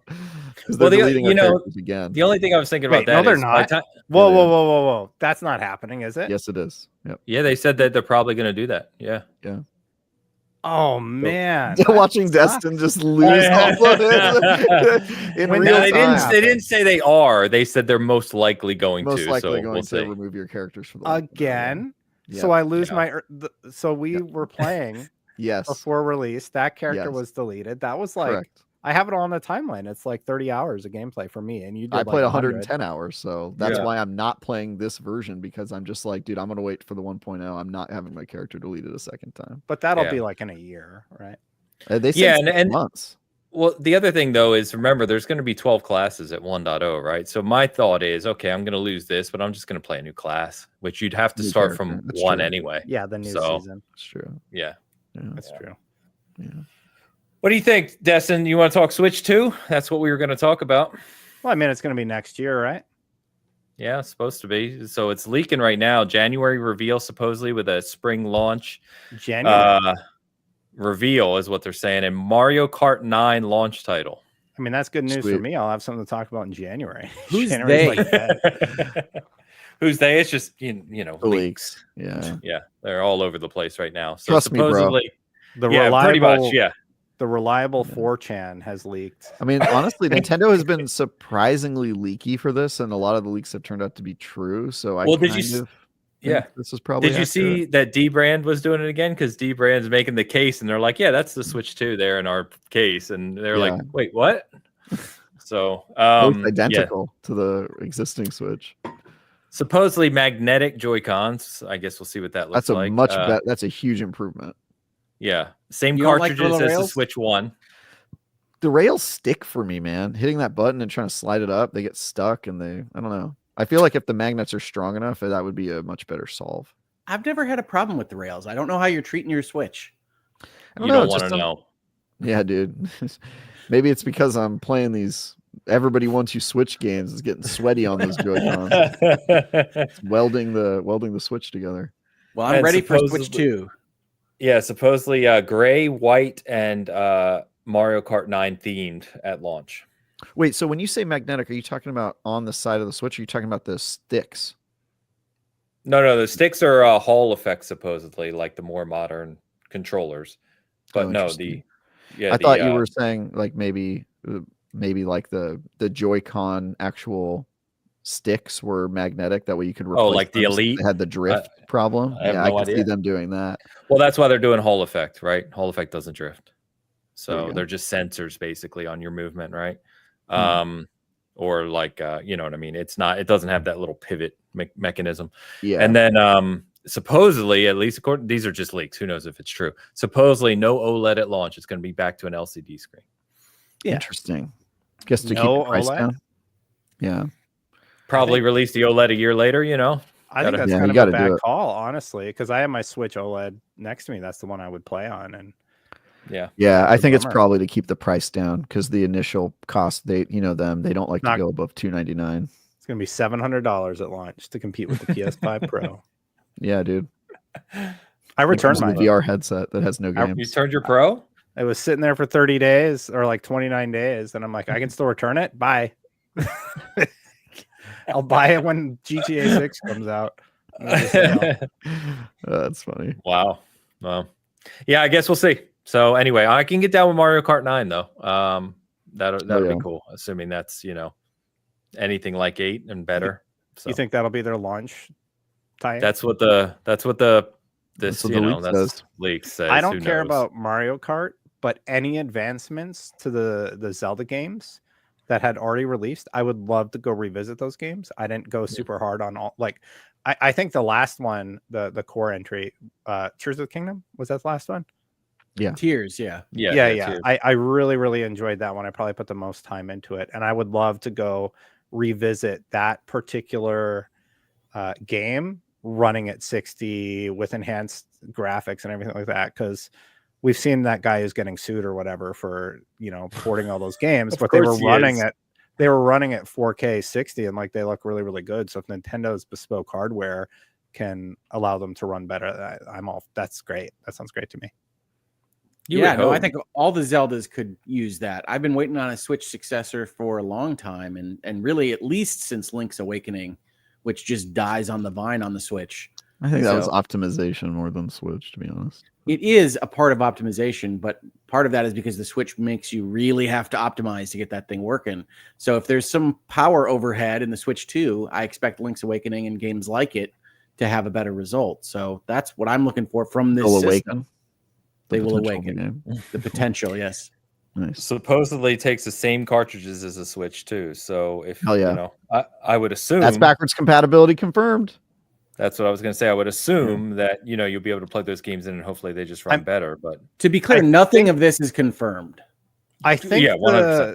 I think the backwards compatibility thing was already confirmed for real by Nintendo. They did. I had heard that already. Yeah. Well, they said that they would play most of the same software, but it was still unclear exactly whether the cartridges would line up. Yeah, but if it has a cartridge port, then why not? Well, I guess. Yeah, because it's still just running the code, but you're running the code on more powerful hardware. I don't think the fact that it's coming off a cartridge would negatively impact it. No. I just don't think we know, even if it is backward compatible, exactly how open it's going to be. It's not a computer, right? So we don't know whether it's going to be essentially playing a Switch in there or not. And it's going to let all the rest of the hardware help. I think the day of things not being backwards compatible is essentially gone. Like you get the one-offs like PSVR 2, which is a super strange move, but like I think the expectation is it better be backwards compatible, and if it's not, you're going to pay like a big price for it. Well, everything's digital now, so it's super easy to do it because you don't actually own anything, and you'll be happy for that. PSVR 2 is crazy that's not backwards compatible. Isn't that what Ubisoft said? You'll own nothing and be happy? Yeah, you'll own nothing and be happy about it. I mean, you already own nothing. That's great. It's DRM, dude. Yeah, don't get Travis started. Don't get him started. I thought we were going to talk about property taxes now. No? You said the American dream, Hogue. That's what you own. I would love to be paying property taxes right now as a guy who's very far from being able to do that. Travis, you are welcome to pay mine. Yeah, I will. Give me your house and I'll pay it. You didn't say that. You said you wanted to pay property taxes. No. Yeah. And everything that comes with it. All right. You see how the deal changes as soon as he's offered what he asked for? Have you not seen? This is what happens to Jafar. He gets all of it, but it's more than he wanted. I'm sorry, Travis. Did you idolize Jafar as a kid? Yeah. Dude, he's the Grand Vizier. Like, come on, dude, let's go. That explains so much. He's got a parrot. He's got a famous comedian. Hell yeah, dude, this guy's sick. Not at all. I gotta bounce out. Yeah, man. Happy to join and say hi to my friends. Of course, man. By the way, I want to give a shout out. Destin and I have been doing like a show every week, so I kind of forgot to shout that out here, but we just started doing that a couple weeks ago. Yeah, and, I got super sick, and I'm like, "Hey, Travis, let's do the show tomorrow. Let's do it the next day." Okay, I'm in bed. I can't move. Day. I'm out. Maybe we're not doing it this week. Yeah. But do you want to say what the show is instead of just we're doing a show? It's just Destin. I'm just on his channel. We're just doing like a video a week where we just talk about stuff. It's just called Destin Travis Hit the Beach.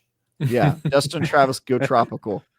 Yeah, tropical freeze. Yeah, I wear a coconut bra. It's pretty cool. Dive in Okay. to the show with us. If that's not enough to bring you in, I don't know what to I'm tell in. you. Me and a coconut, bro. Do it. Do you have Patreon set up yet or what? What are we doing here? We don't know what we're doing. I think he's just like, hey, I want to make more videos with you because we don't get to talk as much. And I'm like, all right, let's do it. Miss talking to people. So Yeah. Fair enough. Well, thanks for swinging in, man. Appreciate you. You getting ready to go live on your channel, you said? yeah, I got to go set it up. I got a tight timeline today because I'm doing Alana's thing where I'm going to go get roasted because I'm representing Black Myth Wukong for Game of the Year. Hell yeah, dude. That'll be fun. Nice, man. We'll have fun with it. And yeah, thanks for swinging by. You know you're always welcome. So just ping us. Thanks for having me. Bye, guys. All right, man. Bye, See ya. Destin. All Good right. guy. I hate that dude. Cool. I was just going to say on the Switch 2 before he bounced out, I would assume, right? It's going to have more modern chipset, which I would assume they would leverage like everything is now upscaling, right? Technology. So what that looks like, whether it's FSR or whatever chipset they're going with, that's what they're probably going to rely on for some of their games, I'm sure. You would hope. I just don't like to assume things from Nintendo. Also fair. Also fair. Yeah. I'm surprised if it's actually called the Switch 2. I will actually be kind of surprised. I think D-Brand already confirmed that. Yeah, but they've never. Yeah, thank God I'm away from shows, dude. You know what sucks is I will never know that feeling Of being away from you? Yeah, that's like a release I will can't never escape receive. myself. Yeah, it's terrible, dude. It's oppressive. No, yeah, I they've never had a 2 console. That's true. I thought it would be called Super Switch, but It had a Super Switch is to 64. play. I missed the other 63 consoles that came before that one, but they've never had a 2. The Switch name is just too strong, man. I think they keep. You're right. I knew they were keeping the Switch name no matter what, but it's just what they are going to do with it. But Switch 2 is kind of boring. The I will give you that. The Nintendo shoosh. It's kind of like PlayStation. Like it's always going to be PlayStation. You're never getting away from that brand. Yeah, I think they have to because they have the numbers with them. Like they get to call it the 5 and the 6, and they're like ahead of the other competitors. But like, because I think Xbox secretly wants that to was be like, built in. That was a Microsoft like insecurity yeah, built in from the start. Like the 360. yeah, they match want the to be the numbers. Xbox 5 right now, but they can't. So they come up with other names to kind of like obfuscate the fact that they're one less. Because I'm sure they have marketing data to suggest that like when you call yours the Xbox 4 versus the PS5, people think 5 is better. Then just name it the next number.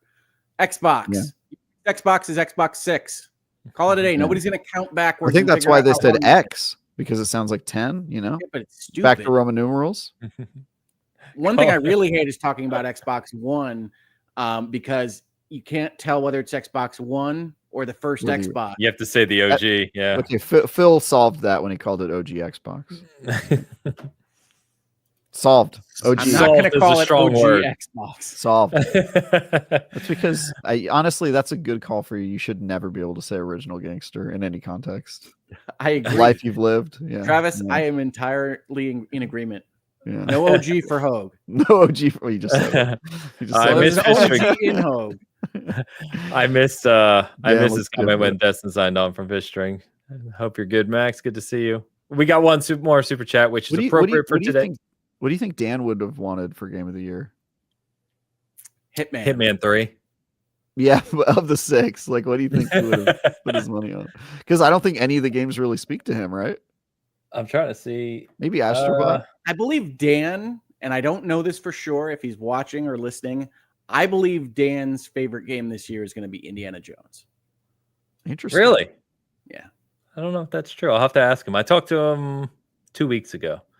I mean, He's doing obviously well, Infinite for Wealth, everyone Alex, asking. but like that wasn't nominated. I'm saying of the 6, if he had to pick, like what do you guys think he would have gone with? Yeah, I mean, Infinite Wealth is going to be his game of the year, Yeah. I'm sure. But It was my game of the year, dude. It should have won. by It the was way, my can I number say 2. What was your number I'm 1? glad- By the way? My number 1 was Star Wars Outlaws. Rebirth? Look at that. No, Rebirth Wars didn't make the Rebirth. top 10. Hogue had Rebirth for game of the year and best narrative. Yeah. And then he put The fact that it was nominated for Best Narrative was an affront to the definition of the word. man, I don't know Oh, what to man. say about that. By the way, just a shout out to Alex in the chat, who on his tracker for the PlayStation wrap up has, and this is not a joke, I can't make jokes this funny, 464 hours in Rebirth. Well, I know he was keeping me Oh. up to date on getting the platinum in that game, and that was going to take some time. Are you happy? That's my question about somebody who spends 460 hours getting the platinum in like. Was that little fake digital trophy worth it? Are you happy, dude? He said he's happy but unable to say that he's happy any longer because his brain melted while playing 400 hours.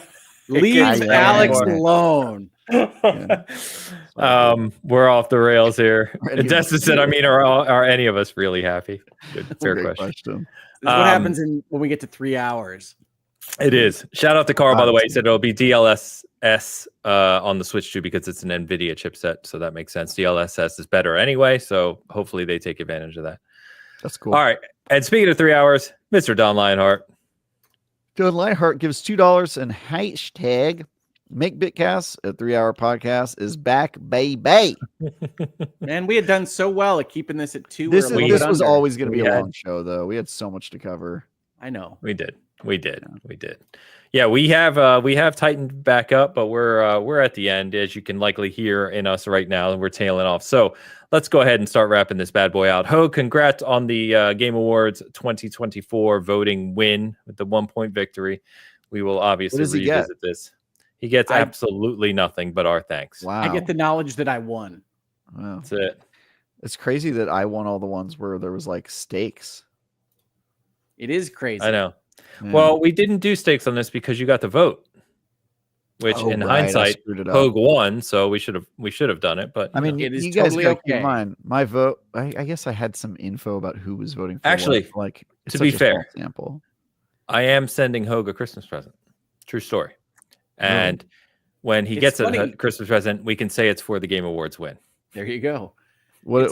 It's funny. In the middle of the night, I just got Ains asking me for my address. I didn't know whether it was good or bad. Showed up in a robe, 4 a.m. at his door. Was like, "What's up, dude?"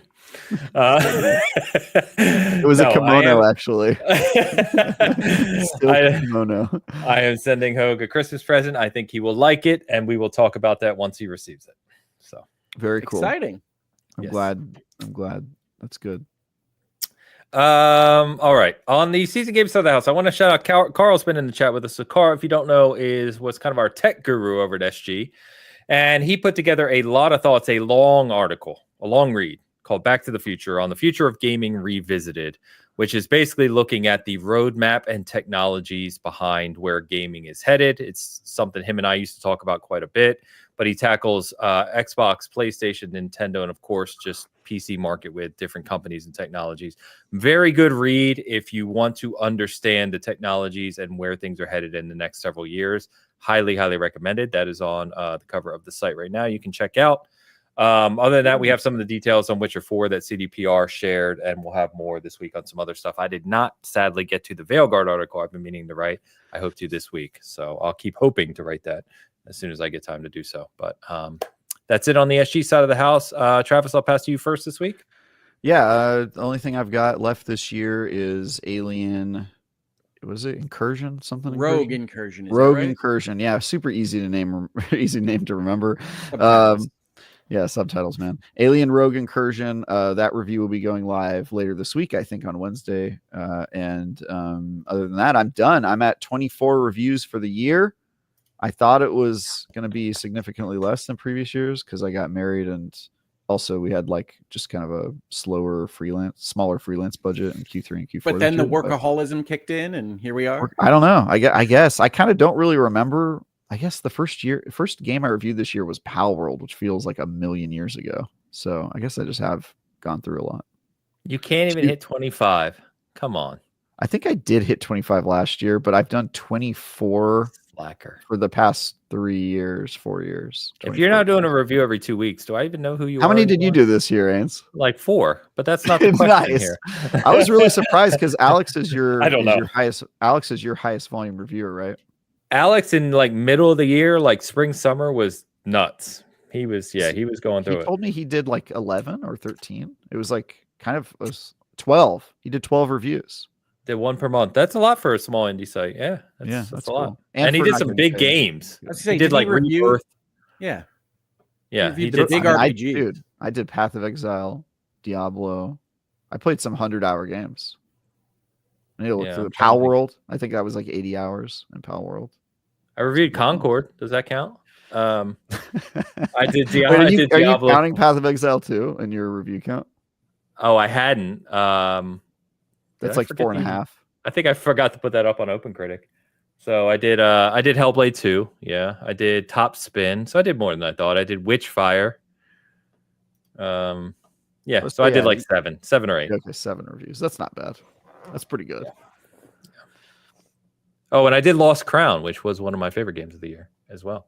Oh, that didn't get nominated for like anything. I think it won. It some won awards. accessibility. Yeah. So, Which it should have. It was fantastic. I did vote for it for accessibility. I did some yeah. research on that category.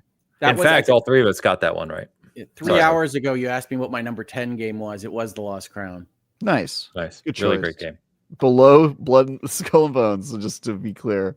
How dare you? I love Skull and Bones. He loves Skull and Bones, dude. He loves it. Does your brother also just like balk at you every time you say anything? Is he just like, what are you thinking? Like that. Yeah. Okay. You could always watch the show, Travis. It's available right now on Archive. 4 hours? Dude, no. You don't have to watch all 4 hours. You can just click to where you want to go.